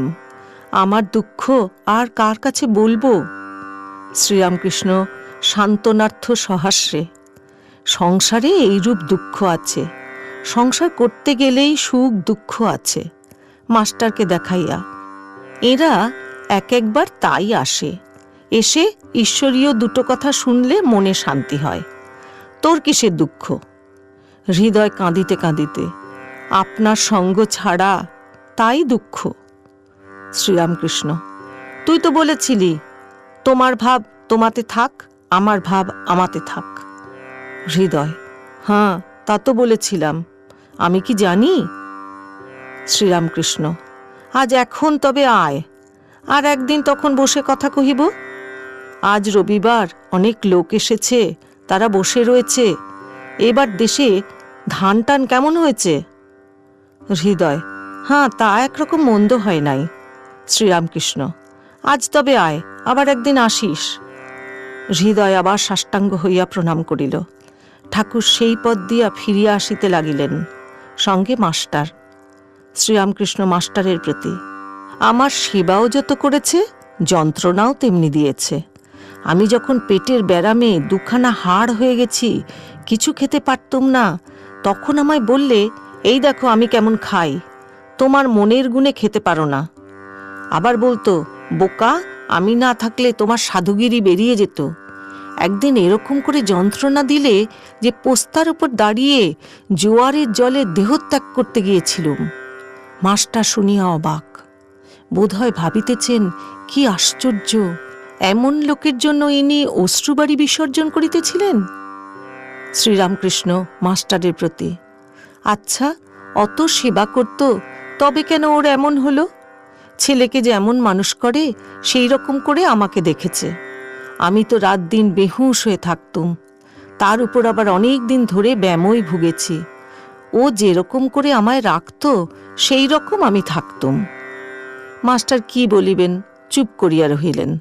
হয়তো ভাবিতেছিলেন, হৃদয় বুঝি নিষ্কাম হইয়া ঠাকুরের সেবা করেন নাই।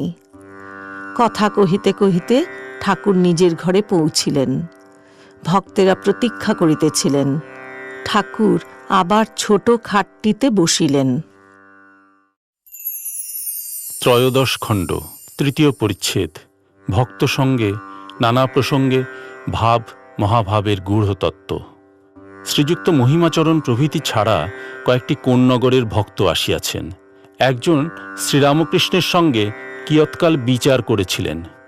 কোন্নগরের ভক্ত বলিলেন, মহাশয়, শুনলাম যে আপনার ভাব হয়, সমাধি হয়। কেন হয়, কিরূপে হয়, আমাদের বুঝিয়ে দিন। শ্রীরামকৃষ্ণ বলিলেন, শ্রীমতীর মহাভাব হতো। সখীরা কেহ ছুঁতে গেলে অন্য সখী বলতো, কৃষ্ণবিলাসের অঙ্গ ছুঁসনি, এর দেহ মধ্যে এখন কৃষ্ণ বিলাস করছেন।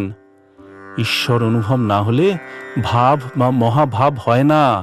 গভীর জল থেকে মাছ এলে জলটা নড়ে, তেমন মাছ হলে জল তোলপাড় করে। তাই ভাবে, হাসে, কাঁদে, নাচে, গায়। অনেকক্ষণ ভাবে থাকা যায় না। আয়নার কাছে বসে কেবল মুখ দেখলে লোকে পাগল মনে করবে। কোন্নগরের ভক্ত বলিলেন, শুনেছি মহাশয় ঈশ্বর দর্শন করে থাকেন, তাহলে আমাদের দেখিয়ে দিন। শ্রীরামকৃষ্ণ বলিলেন, সবই ঈশ্বরাধীন, মানুষ কি করবে? তার নাম করতে করতে কখনো ধারা পড়ে, কখনো পড়ে না। তার ধ্যান করতে একদিন বেশ উদ্দীপনা হয়, আবার একদিন কিছুই হলো না। কর্ম চাই, তবে দর্শন হয়। একদিন ভাবে হালদার পুকুর দেখলুম। দেখি একজন ছোট লোক পানা ঠেনে জল দিচ্ছে, আর হাতে তুলে এক একবার দেখছে, যেন দেখালে পানা না ঠেললে জল দেখা যায় না।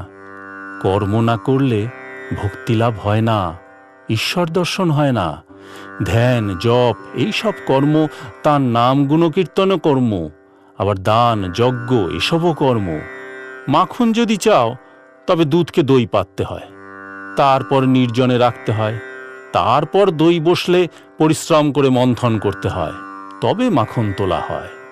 মহিমাচরণ বলিলেন, আজ্ঞা হাঁ, কর্ম চাই বই কি, অনেক খাটতে হয়, তবে লাভ হয়।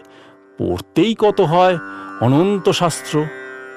শ্রীরামকৃষ্ণ মহিমার প্রতি বলিলেন, শাস্ত্র কত পড়বে, শুধু বিচার করলে কি হবে? আগে তাকে লাভ করবার চেষ্টা করো। গুরুবাক্যে বিশ্বাস করে কিছু কর্ম করো। গুরু না থাকেন, তাকে ব্যাকুল হয়ে প্রার্থনা করো, তিনি কেমন তিনিই জানিয়ে দিবেন। বই পড়ে কি জানবে? যতক্ষণ না হাটে পৌঁছানো যায় ততক্ষণ দূর হতে কেবল হো হো শব্দ। হাটে পৌঁছিলে আরেক রকম, তখন স্পষ্ট দেখতে পাবে, শুনতে পাবে। আলু নাও, পয়সা দাও, স্পষ্ট শুনতে পাবে। সমুদ্র দূর হতে হো হো শব্দ করছে, কাছে গেলে কত জাহাজ যাচ্ছে, পাখি উঠছে, ঢেউ হচ্ছে, দেখতে পাবে। বই পড়ে ঠিক অনুভব হয় না, অনেক তফাৎ। তাকে দর্শনের পর বই, শাস্ত্র, সায়েন্স সব খড়কুটো বোধ হয়। বড়বাবুর সঙ্গে আলাপ দরকার। তার কখানা বাড়ি, কটা বাগান, কত কোম্পানির কাগজ, আগে জানবার জন্য অত ব্যস্ত কেন? চাকরদের কাছে গেলে তারা দাঁড়াতেই দেয় না, কোম্পানির কাগজের খবর কি দিবে? কিন্তু জোশ করে বড়বাবুর সঙ্গে একবার আলাপ করো, ধাক্কা খেয়েই হোক আর বেড়া ডিঙিয়েই হোক, তখন কত বাড়ি, কত বাগান, কত কোম্পানির কাগজ তিনিই বলে দিবেন। বাবুর সঙ্গে আলাপ হলে আবার চাকর, দারবান সব সেলাম করবে। সকলে হাসিতে লাগিল। ভক্ত বলিলেন, হ্যাঁ, এখন বড়বাবুর সঙ্গে আলাপ কিসে হয়? সকলের হাস্য। শ্রীরামকৃষ্ণ বলিলেন, তাই কর্ম চাই, ঈশ্বর আছেন বলে বসে থাকলে হবে না, জো শো করে তার কাছে যেতে হবে। নির্জনে তাকে ডাকো, প্রার্থনা করো, দেখা দাও বলে ব্যাকুল হয়ে কাঁদো। কামিনী কাঞ্চনের জন্য পাগল হয়ে বেড়াতে পারো, তবে তার জন্য একটু পাগল হও। লোকে বলুক যে ঈশ্বরের জন্য অমুক পাগল হয়ে গেছে। দিন কতক না হয় সব ত্যাগ করে তাকে একলা ডাকো। শুধু তিনি আছেন বলে বসে থাকলে কি হবে? হালদার পুকুরে বড় মাছ আছে, পুকুরের পাড়ে শুধু বসে থাকলে কি মাছ পাওয়া যায়? চার করো, চারা ফেলো, ক্রমে গভীর জল থেকে মাছ আসবে আর জল নড়বে, তখন আনন্দ হবে। হয়তো মাছটার খানিকটা একবার দেখা গেল, মাছটা ধপাং করে উঠল। যখন দেখা গেল তখন আরও আনন্দ। দুধকে দই পেতে মন্থন করলে তবে তো মাখন পাবে। মহিমার প্রতি বলিলেন, এ তো ভালো বালাই হলো, ঈশ্বরকে দেখিয়ে দাও, আর উনি চুপ করে বসে থাকবেন। মাখন তুলে মুখের কাছে ধরো, ভালো বালাই। মাছ ধরে হাতে দাও। সকলের হাস্য। একজন রাজাকে দেখতে চায়। রাজা আছেন 7 দেউড়ি পরে। প্রথম দেউড়ি পার না হতে হতে বলে, রাজা কই? যেমন আছে এক একটা দেউড়ি তো পার হতে হবে। মহিমাচরণ বলিলেন, কি কর্মের দ্বারা তাকে পাওয়া যেতে পারে? শ্রীরামকৃষ্ণ বলিলেন, এই কর্মের দ্বারা তাকে পাওয়া যাবে আর এ কর্মের দ্বারা পাওয়া যাবে না তা নয়, তার কৃপার উপর নির্ভর। তবে ব্যাকুল হয়ে কিছু কর্ম করে যেতে হয়। ব্যাকুলতা থাকলে তার কৃপা হয়। একটা সুযোগ হওয়া চাই, সাধুসঙ্গ, বিবেক, সদ্গুরু লাভ। হয়তো একজন বড় ভাই সংসারের ভার নিলে, হয়তো স্ত্রীটি বিদ্যাশক্তি, বড় ধার্মিক, কি বিবাহ আদপেই হলো না, সংসারে বদ্ধ হতে হলো না। এই সব যোগাযোগ হলে হয়ে যায়। একজনের বাড়িতে ভারী অসুখ, যায়। কেউ বললে 7ই নক্ষত্রে বৃষ্টি পড়বে, সেই বৃষ্টির জল মরার মাথার খুলিতে থাকবে, আর একটা সাপ ব্যাংকে তেড়ে যাবে। ব্যাংকে ছোবল মারার সময় ব্যাংকটা যাই লাফ দিয়ে পালাবে, অমনি সেই সাপের বিষ মরার খুলিতে পড়ে যাবে। সেই বিষের ঔষধ তৈয়ার করে যদি খাওয়াতে পারো তবে বাঁচে। তখন যার বাড়িতে অসুখ, সেই লোক দিন ক্ষণ নক্ষত্র দেখে বাড়ি থেকে বেরুলো, আর ব্যাকুল হয়ে ওইসব খুঁজতে লাগলো। মনে মনে ঈশ্বরকে ডাকছে, ঠাকুর তুমি যদি জোট পাট করে দাও তবেই হয়। এই রূপে যেতে সত্যই দেখতে পেলে একটা মরার মাথার খুলি পড়ে রয়েছে। দেখতে দেখতে এক পশলা বৃষ্টিও হলো। তখন সে ব্যক্তি বলল, হে গুরুদেব, মরার মাথার খুলিও পেলুম, আবার 7ই নক্ষত্রে বৃষ্টিও হলো। সেই বৃষ্টির জলও ওই খুলিতে পড়েছে। এখন কৃপা করে আর কয়টির যোগাযোগ করে দাও ঠাকুর। ব্যাকুল হয়ে ভাবছে। এমন সময় দেখে একটা বিষধর সাপ আসছে। তখন সে লোকটির ভারী আহ্লাদ হলো, আর সে এত ব্যাকুল হলো যে বুক দূর দূর করতে লাগলো। আর সে বলতে লাগলো, হে গুরুদেব, এবার সাপও এসেছে, অনেকগুলোর যোগাযোগও হলো, কৃপা করে এখন আর যেগুলো বাকি আছে সেগুলো করিয়ে দাও। বলতে বলতে ব্যাঙও এলো। সাপটা ব্যাঙ তাড়া করে যেতেও লাগলো। মরার মাথার খুলির কাছে এসে যাই ছোবল দিতে যাবে, ব্যাঙটা লাফিয়ে ওদিকে গিয়ে পড়ল, আর বিষ অমনি খুলির ভিতর পড়ে গেল। তখন লোকটি আনন্দে হাততালি দিয়ে নাচতে লাগলো। তাই বলছি, ব্যাকুলতা থাকলে সব হয়ে যায়। 13 খণ্ড, 4র্থ পরিচ্ছেদ। সন্ন্যাস ও গৃহস্থাশ্রম, ঈশ্বর লাভ ও ত্যাগ। ঠিক সন্ন্যাসী কে? শ্রীরামকৃষ্ণ, মন থেকে সব ত্যাগ না হলে ঈশ্বর লাভ হয় না। সাধু সঞ্চয় করতে পারে না। সঞ্চয় না করে পঞ্ছি আর দরবেশ। পাখি আর সাধু সঞ্চয় করে না। এখানকার ভাব, হাতে মাটি দেবার জন্য মাটি নিয়ে যেতে পারি না। বেটুয়াটা করে পান আনবার জো নাই। হৃদে যখন বড় যন্ত্রণা দিচ্ছে, তখন এখান থেকে কাশি চলে যাব মতলব হলো। ভাবলুম কাপড় লব, কিন্তু টাকা কেমন করে লব? আর কাশি যাওয়া হলো না। সকলের হাস্য। মহিমার প্রতি, তোমরা সংসারী, তোমরা এও রাখো ও রাখো, সংসারও রাখো, ধর্মও রাখো। মহিমা, এ ও কি আর থাকে?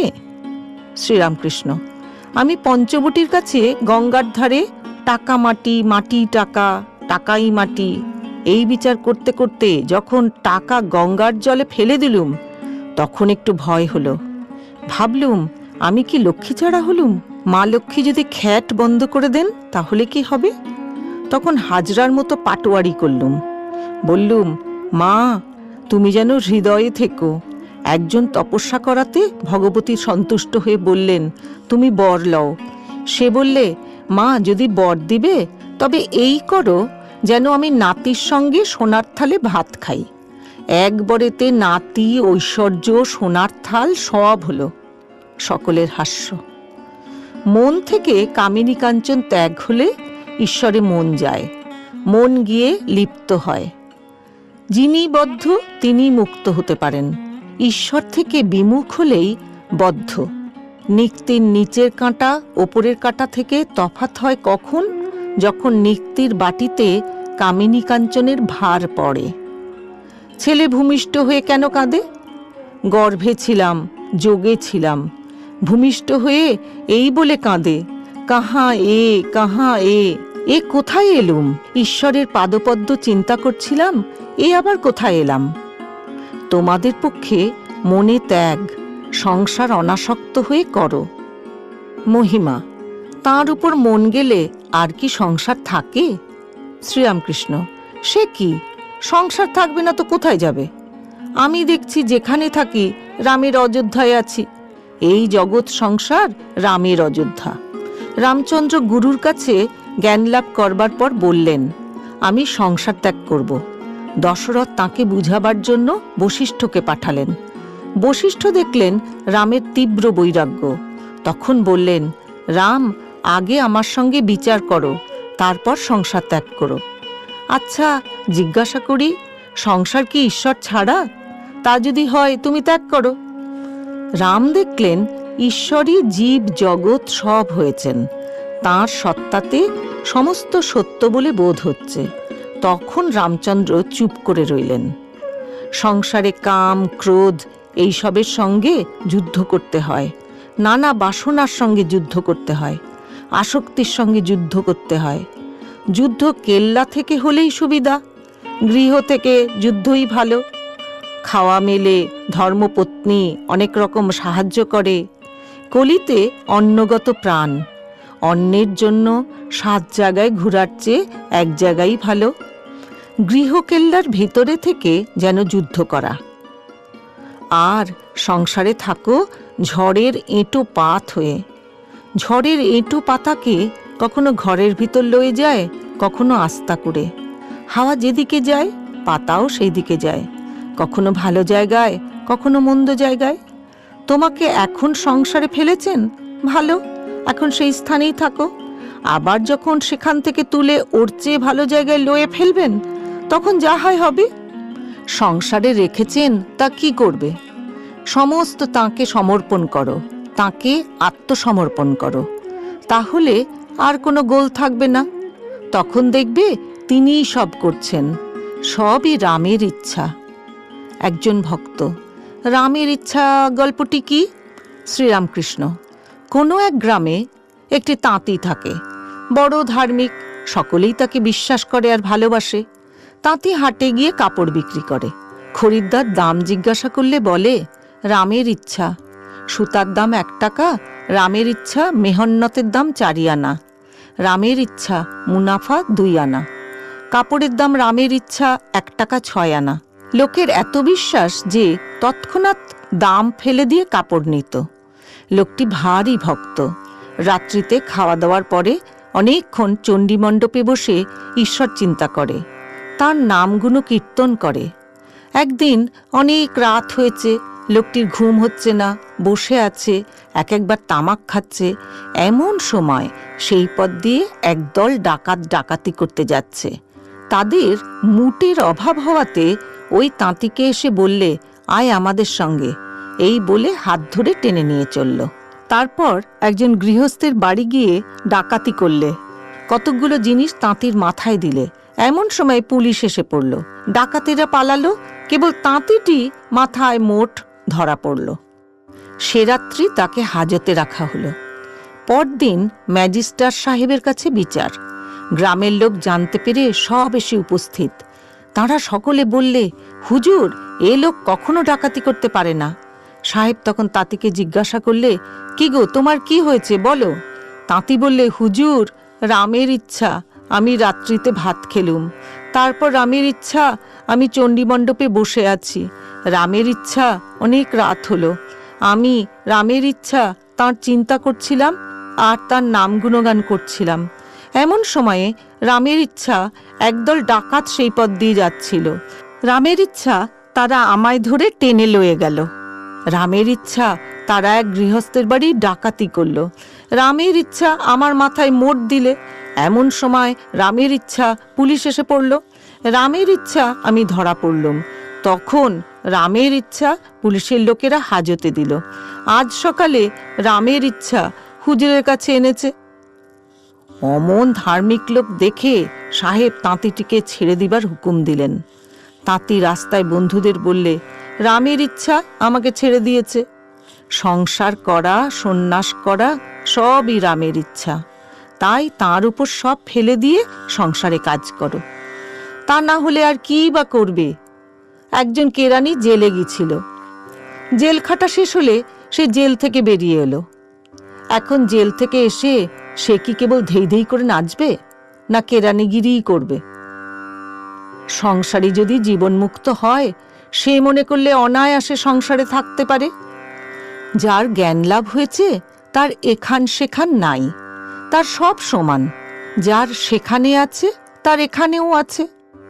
যখন কেশব সেনকে বাগানে প্রথম দেখলুম, বলেছিলাম, এরই ল্যাজ খসেছে। সভাশুদ্ধ লোক হেসে উঠল। কেশব বললে, তোমরা হেসো না, এর কিছু মানে আছে, একে জিজ্ঞাসা করি। আমি বললাম, যতদিন ব্যাঙাচির ল্যাজ না খসে ততদিন কেবল জলে থাকতে হয়, আড়ায় উঠে ডাঙায় বেড়াতে পারে না। যেই ল্যাজ খসে অমনি লাফ দিয়ে ডাঙায় পড়ে, তখন জলেও থাকে আবার ডাঙায়ও থাকে।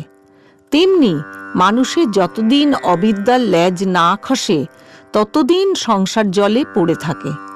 অবিদ্যার ল্যাজ খসলে, জ্ঞান হলে তবে মুক্ত হয়ে বেড়াতে পারে, আবার ইচ্ছা হলে সংসারে থাকতে পারে।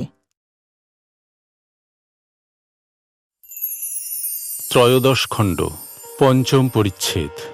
গৃহস্থাশ্রম কথা প্রসঙ্গে নির্লিপ্ত সংসারী। শ্রীযুক্ত মহিমাচরণাদি ভক্তেরা বসিয়া শ্রীরামকৃষ্ণের হরিকথামৃত পান করিতেছেন। কথাগুলি যেন বিবিধ বর্ণের মণিরত্ন, যে যত পারেন কুড়াইতেছেন, কিন্তু কোঁচর পরিপূর্ণ হয়েছে, এত ভার বোধ হচ্ছে যে উঠা যায় না। ক্ষুদ্র ক্ষুদ্র আধার, আর ধারণা হয় না। সৃষ্টি হইতে এ পর্যন্ত যত বিষয়ে মানুষের হৃদয়ে যত রকম সমস্যা উদয় হয়েছে, সব সমস্যা পূরণ হইতেছে। পদ্মলোচন, নারায়ণ শাস্ত্রী, গৌরী পণ্ডিত, দয়ানন্দ সরস্বতী ইত্যাদি শাস্ত্রবিদ পণ্ডিতেরা অবাক হয়েছেন। দয়ানন্দ শ্রীরামকৃষ্ণকে যখন দর্শন করেন ও তাহার সমাধি অবস্থা দেখিলেন, তখন আক্ষেপ করে বলেছিলেন, আমরা এত বেদ বেদান্ত কেবল পড়েছি, কিন্তু এই মহাপুরুষে তার ফল দেখিতেছি। একে দেখে প্রমাণ হলো যে পণ্ডিতেরা কেবল শাস্ত্র মন্থন করে ঘোলটা খান, এরূপ মহাপুরুষেরা মাখনটা সমস্ত খান। আবার ইংরেজি পড়া কেশবচন্দ্র সেনাদি পণ্ডিতেরাও ঠাকুরকে দেখে অবাক হয়েছেন। ভাবেন, কি আশ্চর্য, নিরক্ষর ব্যক্তি এইসব কথা কিরূপে বলছেন। এই যে ঠিক যীশু খ্রিস্টের মতো কথা, গ্রাম্য ভাষা, সেই গল্প করে করে বুঝানো, যাতে পুরুষ স্ত্রী ছেলে সকলে অনায়াসে বুঝতে পারে। যীশু ফাদার ফাদার করে পাগল হয়েছিলেন, ইনি মা মা করে পাগল। শুধু জ্ঞানের অক্ষয় ভাণ্ডার নহে, ঈশ্বর প্রেম কলসে কলসে ঢালে তবু না ফুরায়। ইনি যিশুর মতো ত্যাগী, তাঁহারই মতো ইহারও জ্বলন্ত বিশ্বাস, তাই কথাগুলির এত জোর। সংসারী লোক বললে তো এত জোর হয় না, কেননা তারা ত্যাগী নয়, তাদের জ্বলন্ত বিশ্বাস কই। কেশব সেনাদি পণ্ডিতেরা আরও ভাবেন, এই নিরক্ষর লোকের এত উদার ভাব কেমন করে হলো? কি আশ্চর্য, কোনরূপ বিদ্বেষ ভাব নাই, সব ধর্মাবলম্বীদের আদর করেন, কাহারও সহিত ঝগড়া নাই। আজ মহিমাচরণের সহিত ঠাকুরের কথাবার্তা শুনিয়া কোনো ভক্ত ভাবছেন, ঠাকুর তো এই সংসার ত্যাগ করতে বললেন না, বরং বলছেন সংসার কেল্লা স্বরূপ, এই কেল্লার থেকে কাম ক্রোধ ইত্যাদির সহিত যুদ্ধ করিতে পারা যায়। আবার বলছেন সংসারে থাকবে না তো কোথায় যাবে, কেরানি জেল থেকে বেরিয়ে এসে কেরানির কাজই করে। অতএব একরকম বলা হলো জীবনমুক্ত সংসারেও থাকতে পারে। আদর্শ কেশব সেন তাকে বলেছিলেন তোমারই ল্যাজ খসেছে, আর কারুর হয় নাই। কিন্তু একটা কথা আছে, ঠাকুর কেবল বলেছেন মাঝে মাঝে নির্জনে থাকতে হবে, চারা গাছে বেড়া দিতে হবে, নচেত ছাগল গরুতে খেয়ে ফেলবে। গাছের গুঁড়ি হয়ে গেলে চারিদিকের বেড়া ভেঙে দাও আর না দাও, এমনকি হাতি বেঁধে দিলেও গাছের কিছু হবে না। নির্জনে থেকে জ্ঞান লাভ করে ঈশ্বরে ভক্তি লাভ করে সংসারে এসে থাকলে কিছু ভয় নাই। তাই নির্জনবাস কথাটি কেবল বলছেন। ভক্তেরা এইরূপ চিন্তা করিতেছেন। শ্রীরামকৃষ্ণ কেশবের কথার পর আর দুই একটি সংসারী ভক্তের কথা বলিতেছেন। শ্রীরামকৃষ্ণ মহিমাচরণাদির প্রতি বলিলেন, আবার সেজবাবুর সঙ্গে দেবেন্দ্র ঠাকুরকে দেখতে গেছিলাম। সেজবাবুকে বললুম, আমি শুনেছি দেবেন্দ্র ঠাকুর ঈশ্বর চিন্তা করে, আমার তাকে দেখবার ইচ্ছা হয়। সেজবাবু বললে, আচ্ছা বাবা, আমি তোমায় নিয়ে যাব। আমরা হিন্দু কলেজে এক ক্লাসে পড়তুম, আমার সঙ্গে বেশ ভাব আছে। সেজবাবুর সঙ্গে অনেক দিন পর দেখা হলো। দেখে দেবেন্দ্র বললে, তোমার একটু বদলেছে, তোমার ভুঁড়ি হয়েছে। সেজবাবু আমার কথা বলল, ইনি তোমায় দেখতে এসেছেন, ইনি ঈশ্বর ঈশ্বর করে পাগল। আমি লক্ষণ দেখবার জন্য দেবেন্দ্রকে বললুম, দেখি গা তোমার গা। দেবেন্দ্র গায়ের জামা তুললে দেখলাম গৌরবর্ণ, তার উপর সিঁদুর ছড়ানো। তখন দেবেন্দ্রর চুল পাকে নাই। প্রথম যাবার পর একটু অভিমান দেখেছিলাম। তা হবে না গা, অত ঐশ্বর্য, বিদ্যা, মান, সম্ভ্রম। অভিমান দেখে সেজবাবুকে বললুম, আচ্ছা অভিমান জ্ঞানে হয় না অজ্ঞানে হয়? যার ব্রহ্মজ্ঞান হয়েছে তার কি আমি পণ্ডিত, আমি জ্ঞানী, আমি ধনী বলে অভিমান থাকতে পারে? দেবেন্দ্রর সঙ্গে কথা কইতে কইতে আমার হঠাৎ সেই অবস্থাটি হলো। সেই অবস্থাটি হলে কে কিরূপ লোক দেখতে পাই। আমার ভিতর থেকে হি হি করে একটা হাসি উঠল। যখন ওই অবস্থাটা হয় তখন পণ্ডিত ফণ্ডিত তৃণজ্ঞান হয়। যদি দেখি পণ্ডিতের বিবেক বৈরাগ্য নাই, তখন খড়কুটার মতো বোধ হয়। তখন দেখি যেন শকুনি খুব উঁচুতে উঠেছে, কিন্তু ভাগাড়ের দিকে নজর। দেখলাম যোগ ভোগ দুই আছে, অনেক ছেলেপুলে ছোট ছোট। ডাক্তার এসেছে, তবেই হলো। অত জ্ঞানী হয়ে সংসার নিয়ে সর্বদা থাকতে হয়। বললুম, তুমি কলির জনক। জনক এদিক উদিক দুদিক রেখে খেয়েছিল দুধের বাটি। তুমি সংসার থেকে ঈশ্বরে মন রেখেছ, শুনে তোমায় দেখতে এসেছি। আমায় ঈশ্বরীয় কথা কিছু শোনাও। তখন বেদ থেকে কিছু কিছু শোনালে। বললে, এই জগৎ যেন একটি ঝাড়ের মতো, আর জীব হয়েছে এক একটি ঝাড়ের দ্বীপ। আমি এখানে পঞ্চবটিতে যখন ধ্যান করতুম ঠিক ওই রকম দেখেছিলাম। দেবেন্দ্রর কথার সঙ্গে মিলল দেখে ভাবলুম, তবে তো খুব বড় লোক। ব্যাখ্যা করতে বললুম, তা বললে, এ জগৎ কে জানত? ঈশ্বর মানুষ করেছেন তাঁর মহিমা প্রকাশ করবার জন্য। ঝাড়ের আলো না থাকলে সব অন্ধকার, ঝাড় পর্যন্ত দেখা যায় না। অনেক কথাবার্তার পর দেবেন্দ্র খুশি হয়ে বললে, আপনাকে উৎসবে ব্রহ্মোৎসবে আসতে হবে। আমি বললাম, সে ঈশ্বরের ইচ্ছা। আমার তো এই অবস্থা দেখছ, কখন কিভাবে তিনি রাখেন। দেবেন্দ্র বললে, না, আসতে হবে, তবে ধুতি আর উড়ানি পরে এসো। তোমাকে এলোমেলো দেখে কেউ কিছু বললে আমার কষ্ট হবে। আমি বললাম, তা পারবো না, আমি বাবু হতে পারবো না। দেবেন্দ্র সেজবাবু সব হাসতে লাগলো। তার পরদিনই সেজবাবুর কাছে দেবেন্দ্রর চিঠি এলো। আমাকে উৎসব দেখতে যেতে বারণ করেছে, বলে অসভ্যতা হবে, গায়ে উড়ানি থাকবে না। সকলে হাসিতে লাগিল। মহিমার প্রতি বলিলেন, আর একটি আছে, কাপ্তেন, সংসারী বটে কিন্তু ভারী ভক্ত, তুমি আলাপ করো। কাপ্তেনের বেদ বেদান্ত শ্রীমদ্ ভাগবত গীতা অধ্যাত্ম এই সব কণ্ঠস্থ, তুমি আলাপ করে দেখো। খুব ভক্তি। আমি বরাহনগরের রাস্তা দিয়ে যাচ্ছি, তা আমায় ছাতা ধরে। ওর বাড়িতে লয়ে গিয়ে কত যত্ন, বাতাস করে, পা টিপে দেয় আর নানা তরকারি করে খাওয়ায়। আমি একদিন ওর বাড়িতে পায়খানায় বেহুশ হয়ে গেছি। ও তো অত আচারী, পায়খানার ভিতর আমার কাছে গিয়ে পা ফাঁক করে বসিয়ে দেয়। অত আচারী, ঘৃণা করলে না? কাপ্তেনের অনেক খরচা, কাশিতে ভাইরা থাকে, তাদের দিতে হয়। মাগ আগে কৃপণ ছিল, এখন এত বিব্রত হয়েছে যে সব রকম খরচ করতে পারে না। কাপ্তেনের পরিবার আমায় বললে যে সংসার ওর ভালো লাগে না, তাই মাঝে বলছিল সংসার ছেড়ে দেবে। মাঝে মাঝে ছেড়ে দেবো করত। ওদের বংশই ভক্ত, বাপ লড়াইয়ে যেত, শুনেছি লড়াইয়ের সময় এক হাতে শিব পুজো, এক হাতে তরোয়ার খোলা যুদ্ধ করত। লোকটা ভারী আচারী। আমি কেশব সেনের কাছে যেতুম, তাই এখানে 1 মাস আসে নাই। বলে কেশব সেন ভ্রষ্টাচার, ইংরেজের সঙ্গে খায়, ভিন্ন জাতে মেয়ের বিয়ে দিয়েছে, জাত নাই। আমি বললুম আমার সেসবে দরকার কি? কেশব হরিনাম করে, দেখতে যাই, ঈশ্বরীয় কথা শুনতে যাই। আমি কুলটি খাই, কাঁটায় আমার কি কাজ? তবু আমায় ছাড়ে না, বলে তুমি কেশব সেনের ওখানে কেন যাও? তখন আমি বললুম একটু বিরক্ত হয়ে, আমি তো টাকার জন্য যাই না, আমি হরিনাম শুনতে যাই। আর তুমি লাট সাহেবের বাড়িতে যাও কেমন করে? তারা ম্লেচ্ছ, তাদের সঙ্গে থাকো কেমন করে? এই সব বলার পর একটু থামে, কিন্তু খুব ভক্তি। যখন পূজা করে কর্পূরের আরতি করে, আর পূজা করতে করতে আসনে বসে স্তব করে, তখন আরেকটি মানুষ যেন তন্ময় হয়ে যায়।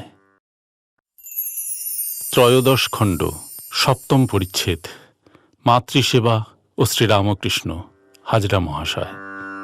ঠাকুর শ্রীরামকৃষ্ণের ঘরের পূর্ব বারান্দায় হাজরা মহাশয় বসিয়া জপ করেন। বয়স 46-47 হইবে। ঠাকুরের দেশের লোক, অনেকদিন হইতে বৈরাগ্য হইয়াছে। বাহিরে বাহিরে বেড়ান, কখনো কখনো বাড়িতে গিয়া থাকেন। বাড়িতে কিছু জমি টমি আছে, তাহাতে স্ত্রী পুত্র কন্যাদের ভরণ পোষণ হয়। তবে প্রায় 1000 টাকা দেনা আছে। তজ্জন্য হাজরা মহাশয় সর্বদা চিন্তিত থাকেন ও কিসে শোধ যায় সর্বদা চেষ্টা করেন। কলিকাতায় সর্বদা যাতায়াত আছে। সেখানে ঠনঠনে নিবাসী শ্রীযুক্ত ঈশানচন্দ্র মুখোপাধ্যায় মহাশয় তাহাকে সাতিশয় যত্ন করেন ও সাধুর ন্যায় সেবা করেন। ঠাকুর শ্রীরামকৃষ্ণ তাহাকে যত্ন করে রেখেছেন। কাপড় ছিঁড়ে গেলে কাপড় কিনে দেওয়ান, সর্বদা সংবাদ লন ও ঈশ্বরীয় কথা তাহার সঙ্গে সর্বদা হয়ে থাকে। হাজরা মহাশয় বড় তার্কিক, প্রায় কথা কহিতে কহিতে তর্কের তরঙ্গে ভেসে একদিকে চলে যেতেন। বারান্দায় আসন করে সর্বদা জপের মালালয়ে জপ করতেন। হাজরা মহাশয়ের মাতা ঠাকুরানীর অসুখ সংবাদ আসিয়াছে। রামলালকে দেশ থেকে আসবার সময় তিনি হাতে ধরে অনেক করে বলেছিলেন, খুড়ো মহাশয়কে আমার কাকুতি জানিয়ে বলো তিনি যেন প্রতাপকে বলে কয়ে দেশে পাঠিয়ে দেন, একবার যেন আমার সঙ্গে দেখা হয়। ঠাকুর তাই হাজরাকে বলেছিলেন, একবার বাড়িতে গিয়ে মার সঙ্গে দেখা করে এসো। তিনি রামলালকে অনেক করে বলে দিয়েছেন, মাকে কষ্ট দিয়ে কখনো ঈশ্বরকে ডাকা হয়? একবার দেখা দিয়ে বরং চলে এসো। ভক্তের মজলিস ভাঙিলে পর মহিমাচরণ হাজরাকে সঙ্গে করিয়া ঠাকুরের কাছে উপস্থিত হইলেন। মাস্টারও আছেন। মহিমাচরণ শ্রীরামকৃষ্ণের প্রতি সহাস্যে বলিলেন, মহাশয়, আপনার কাছে দরবার আছে। আপনি কেন হাজরাকে বাড়ি যেতে বলেছেন? আবার সংসারে যেতে ওর ইচ্ছা নাই।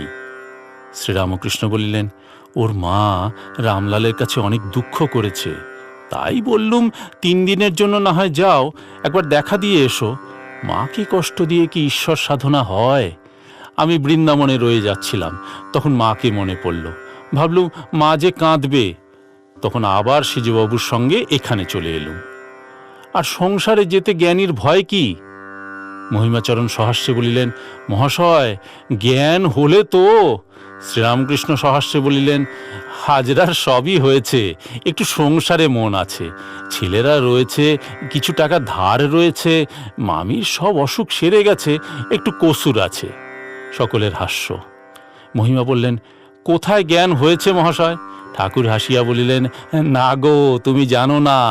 সবাই বলে হাজরা একটি লোক রাসমণির ঠাকুর বাড়িতে আছে, হাজরারই নাম করে, এখানকার নাম কেউ করে? সকলে হাসিতে লাগিল। হাজরা বলিলেন, আপনি নিরুপম, আপনার উপমা নাই, তাই কেউ আপনাকে বুঝতে পারে না। শ্রীরামকৃষ্ণ বললেন, তবেই নিরুপমের সঙ্গে কোনো কাজ হয় না, তা এখানকার নাম কেউ করবে কেন? মহিমা বললেন, মহাশয়, ও কি জানে? আপনি যে রূপ উপদেশ দেবেন ও তাই করবে। শ্রীরামকৃষ্ণ বলিলেন, কেন, তুমি ওকে বরং জিজ্ঞাসা করো, ও আমায় বলেছে তোমার সঙ্গে আমার লেনা দেনা নাই। মহিমা বললেন, ভারী তর্ক করে। শ্রীরামকৃষ্ণ বলিলেন, ও মাঝে মাঝে আমায় আবার শিক্ষা দেয়। সকলে হাসিতে লাগিল। তর্ক যখন করে হয়তো আমি গালাগালি দিয়ে বসলুম, তর্কের পর মশারির ভিতর হয়তো শুয়েছি, আবার কি বলেছি মনে করে বেরিয়ে এসে হাজরাকে প্রণাম করে যাই, তবে হয়। হাজরার প্রতি বলিলেন, তুমি শুদ্ধাত্মাকে ঈশ্বর বলো কেন? শুদ্ধাত্মা নিষ্ক্রিয়, 3 অবস্থায় সাক্ষী স্বরূপ। যখন সৃষ্টি, স্থিতি, প্রলয় কার্য ভাবি তখন তাকে ঈশ্বর বলি। শুদ্ধাত্মা কিরূপ? যেমন চুম্বক পাথর, অনেক দূরে আছে কিন্তু ছুঁচ নড়ছে। চুম্বক পাথর চুপ করে আছে, নিষ্ক্রিয়। 13 খণ্ড। অষ্টম পরিচ্ছেদ। সন্ধ্যা সঙ্গীত ও ঈশান সংবাদ। সন্ধ্যা আগত প্রায়। ঠাকুর পাদচারণ করিতেছেন। মণি একাকী বসিয়া আছেন ও চিন্তা করিতেছেন দেখিয়া ঠাকুর হঠাৎ তাহাকে সম্বোধন করিয়া সস্নেহে বলিতেছেন, গোটা 2-1 মার্কিনের জামা দিও। সকলের জামা তো পরি না, কাপ্তেনকে বলবো মনে করেছিলাম, তা তুমিই দিও। মণি দাঁড়াইয়া উঠিয়াছিলেন, বলিলেন, যে আজ্ঞা। সন্ধ্যা হইল। শ্রীরামকৃষ্ণের ঘরে ধূনা দেওয়া হইল। তিনি ঠাকুরদের প্রণাম করিয়া বীজমন্ত্র জপিয়া নামগান করিতেছেন। ঘরের বাহিরে অপূর্ব শোভা। কার্তিক মাসের শুক্লপক্ষের সপ্তমী তিথি। বিমল চন্দ্রকিরণে একদিকে ঠাকুরবাড়ি হাসিতেছে, আর একদিকে ভাগীরথী বক্ষ সুপ্ত শিশুর বক্ষের ন্যায় ঈষৎ বিকম্পিত হইতেছে। জোয়ার পূর্ণ হইয়া আসিল। আরতির শব্দ, গঙ্গার স্নিগ্ধোজ্জ্বল প্রবাহ সমুদ্ভূত কলকল নাদ সঙ্গে মিলিত হইয়া বহুদূর পর্যন্ত গমন করিয়া লয়প্রাপ্ত হইতেছিল। ঠাকুরবাড়িতে এককালে 3 মন্দিরে আরতি, কালী মন্দিরে, বিষ্ণু মন্দিরে ও শিব মন্দিরে। দ্বাদশ শিব মন্দিরে 1-1টি করিয়া শিবলিঙ্গের আরতি।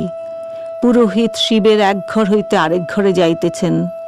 বাম হস্তে ঘণ্টা, দক্ষিণ হস্তে পঞ্চপ্রদীপ, সঙ্গে পরিচারক, তাহার হস্তে কাঁসর। আরতি হইতেছে, তৎসঙ্গে ঠাকুরবাড়ির দক্ষিণ পশ্চিম কোণ হইতে রোশন চৌকির সুমধুর নিনাদ শোনা যাইতেছে।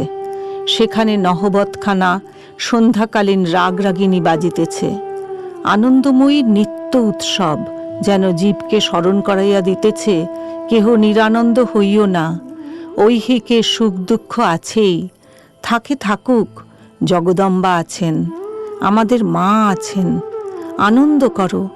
দাসীপুত্র ভালো খেতে পায় না, ভালো পড়তে পায় না, বাড়ি নাই, ঘর নাই, তবু বুকে জোর আছে, তার যে মা আছে, মার কোলে নির্ভর, পাতানো মা নয়, সত্যকার মা। আমি কে, কোথা থেকে এলাম, আমার কি হবে, আমি কোথায় যাব, সব মা জানেন। কে অত ভাবে? আমার মা জানেন। আমার মা, যিনি দেহ, মন, প্রাণ, আত্মা দিয়ে আমায় গড়েছেন। আমি জানতেও চাই না, যদি জানবার দরকার হয় তিনি জানিয়ে দিবেন। অত কে ভাবে? মায়ের ছেলেরা সব আনন্দ করো। বাহিরে কৌমুদী প্লাবিত জগৎ হাসিতেছে। কক্ষ মধ্যে শ্রীরামকৃষ্ণ হরি প্রেমানন্দে বসিয়া আছেন। ঈশান কলিকাতা হইতে আসিয়াছেন, আবার ঈশ্বরীয় কথা হইতেছে। ঈশানের ভারী বিশ্বাস। বলেন, একবার যিনি দুর্গা নাম করে বাড়ি থেকে যাত্রা করেন, তাঁর সঙ্গে শূলপাণি শূল হস্তে যান। বিপদে ভয় কি, শিব নিজে রক্ষা করেন। শ্রীরামকৃষ্ণ ঈশানের প্রতি, তোমার খুব বিশ্বাস, আমাদের কিন্তু অত নাই। সকলের হাস্য। বিশ্বাসেই তাঁকে পাওয়া যায়। ঈশান, আজ্ঞা হাঁ। শ্রীরামকৃষ্ণ, তুমি জপ, আহ্নিক, উপবাস, পুরস্চরণ এইসব কর্ম করছো, তা বেশ। যার আন্তরিক ঈশ্বরের উপর টান থাকে তাকে দিয়ে তিনি এইসব কর্ম করিয়ে লন। ফল কামনা না করে এইসব কর্ম করে যেতে পারলে নিশ্চিত তাকে লাভ হয়। শাস্ত্রে অনেক কর্ম করতে বলে গেছে, তাই করছি। এরূপ ভক্তিকে বৈধী ভক্তি বলে।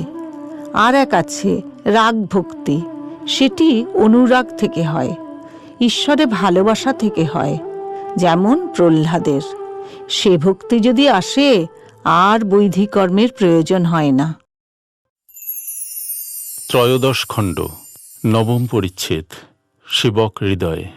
সন্ধ্যার পূর্বে মণি বেড়াইতেছেন ও ভাবিতেছেন, রামের ইচ্ছা, এটি তো বেশ কথা। এতে তো প্রিডেস্টিনেশন আর ফ্রি উইল, লিবার্টি আর নেসেসিটি, এসব ঝগড়া মিটে যাচ্ছে। আমায় ডাকাতে ধরে নিলে রামের ইচ্ছায়, আবার আমি তামাক খাচ্ছি রামের ইচ্ছায়, আমি ডাকাতি করছি রামের ইচ্ছায়, আমাকে পুলিশ ধরলে রামের ইচ্ছায়, আমি সাধু হয়েছি রামের ইচ্ছায়, আমি প্রার্থনা করছি, হে প্রভু আমাকে অসৎ বুদ্ধি দিও না, আমাকে দিয়ে ডাকাতি করিও না, এও রামের ইচ্ছা। সৎ ইচ্ছা অসৎ ইচ্ছা তিনি দিচ্ছেন। তবে একটা কথা আছে, অসৎ ইচ্ছা তিনি কেন দিবেন, ডাকাতি করবার ইচ্ছা তিনি কেন দিবেন? তার উত্তরে ঠাকুর বলেন এই, তিনি জানোয়ারের ভিতর যেমন বাঘ, সিংহ, সাপ করেছেন, গাছের ভিতর যেমন বিষ গাছ করেছেন, সেইরূপ মানুষের ভিতর চোর ডাকাতও করেছেন। কেন করেছেন তা কে বলবে, ঈশ্বরকে কে বুঝবে? কিন্তু তিনি যদি সব করেছেন, সেন্স অফ রেসপন্সিবিলিটি তো যায়। তা কেন যাবে? ঈশ্বরকে না জানলে, তার না দর্শন হলে রামের ইচ্ছা এটি 16 আনা বোধই হবে না। তাকে লাভ না করলে এটি এক একবার বোধ হয়, আবার ভুল হয়ে যাবে। যতক্ষণ না পূর্ণ বিশ্বাস হয়, ততক্ষণ পাপ পুণ্য বোধ, রেসপন্সিবিলিটি বোধ থাকবেই থাকবে। ঠাকুর বুঝালেন, রামের ইচ্ছা, তোতা পাখির মতো রামের ইচ্ছা মুখে বললে হয় না। যতক্ষণ ঈশ্বরকে জানা না হয়, তাঁর ইচ্ছায় আমার ইচ্ছায় এক না হয়, যতক্ষণ না আমি যন্ত্র ঠিক বোধ হয়, ততক্ষণ তিনি পাপ পুণ্যবোধ, সুখ দুঃখ বোধ, সূচি অসুচি বোধ, ভালো মন্দ বোধ রেখে দেন, সেন্স অফ রেসপন্সিবিলিটি রেখে দেন। তা না হলে তাঁর মায়ার সংসার কেমন করে চলবে? ঠাকুরের ভক্তির কথা যত ভাবিতেছি, ততই অবাক হইতেছি। কেশব সেন হরিনাম করেন, ঈশ্বর চিন্তা করেন, অমনি তাঁকে দেখতে ছুটছেন। অমনি কেশব আপনার লোক হলেন। তখন কাপ্তেনের কথা আর শুনলেন না। তিনি বিলাতে গিয়েছিলেন, সাহেবদের সঙ্গে খেয়েছেন, কন্যাকে ভিন্ন জাতিতে বিবাহ দিয়েছেন, এ সব কথা ভেসে গেল। কুলটি খাই, কাঁটায় আমার কি কাজ? ভক্তিসূত্রে সাকারবাদী নিরাকারবাদী এক হয়, হিন্দু মুসলমান খ্রিস্টান এক হয়, চারি বর্ণ এক হয়। ভক্তিরই জয়। ধন্য শ্রীরামকৃষ্ণ, তোমারই জয়। তুমি সনাতন ধর্মের এই বিশ্বজনীন ভাব আবার মূর্তিমান করিলে। তাই বুঝি তোমার এত আকর্ষণ? সকল ধর্মাবলম্বীদের প্রতি তুমি পরমাত্মীয় নির্বিশেষে আলিঙ্গন করিতেছ। তোমার এক কোষ্ঠী পাথর ভক্তি। তুমি কেবল দেখো অন্তরে ঈশ্বরের ভালোবাসা ও ভক্তি আছে কি না।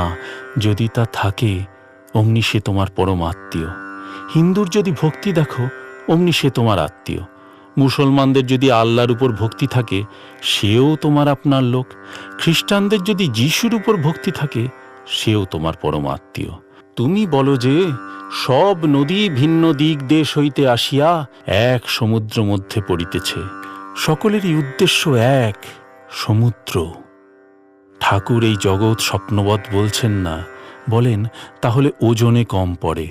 মায়াবাদ নয়, বিশিষ্টাদ্বৈতবাদ। কেননা জীব জগৎ অলীক বলছেন না, মনের ভুল বলছেন না।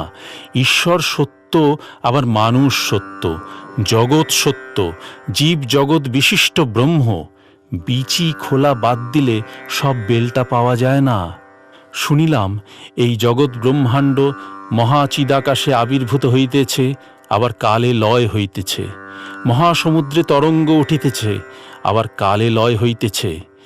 আনন্দ সিন্ধু নীরে অনন্ত লীলা লহরী। এই লীলার আদি কোথায়, অন্ত কোথায়, তাহা মুখে বলিবার জো নাই, মনে চিন্তা করিবার জো নাই। মানুষ কতটুকু, তার বুদ্ধি বা কতটুকু? শুনলাম মহাপুরুষেরা সমাধিস্থ হয়ে সেই নিত্য পরম পুরুষকে দর্শন করেছেন, নিত্য লীলাময় হরিকে সাক্ষাৎকার করেছেন। অবশ্য করেছেন, কেননা ঠাকুর শ্রীরামকৃষ্ণ বলিতেছেন, তবে এ চর্মচক্ষে নয়, বোধহয় দিব্যচক্ষু যাহাকে বলে তাহার দ্বারা। যে দিব্যচক্ষু পাইয়া অর্জুন বিশ্বরূপ দর্শন করেছিলেন, যে চক্ষুর দ্বারা ঋষিরা আত্মার সাক্ষাৎকার করেছিলেন, যে দিব্যচক্ষুর দ্বারা ঈশা তার স্বর্গীয় পিতাকে অহরহ দর্শন করিতেন, সে চক্ষু কিসে হয়? ঠাকুরের মুখে শুনিলাম ব্যাকুলতার দ্বারা হয়। এখন সে ব্যাকুলতা হয় কেমন করে? সংসার কি ত্যাগ করতে হবে? কই, তাও তো আজ বললেন না।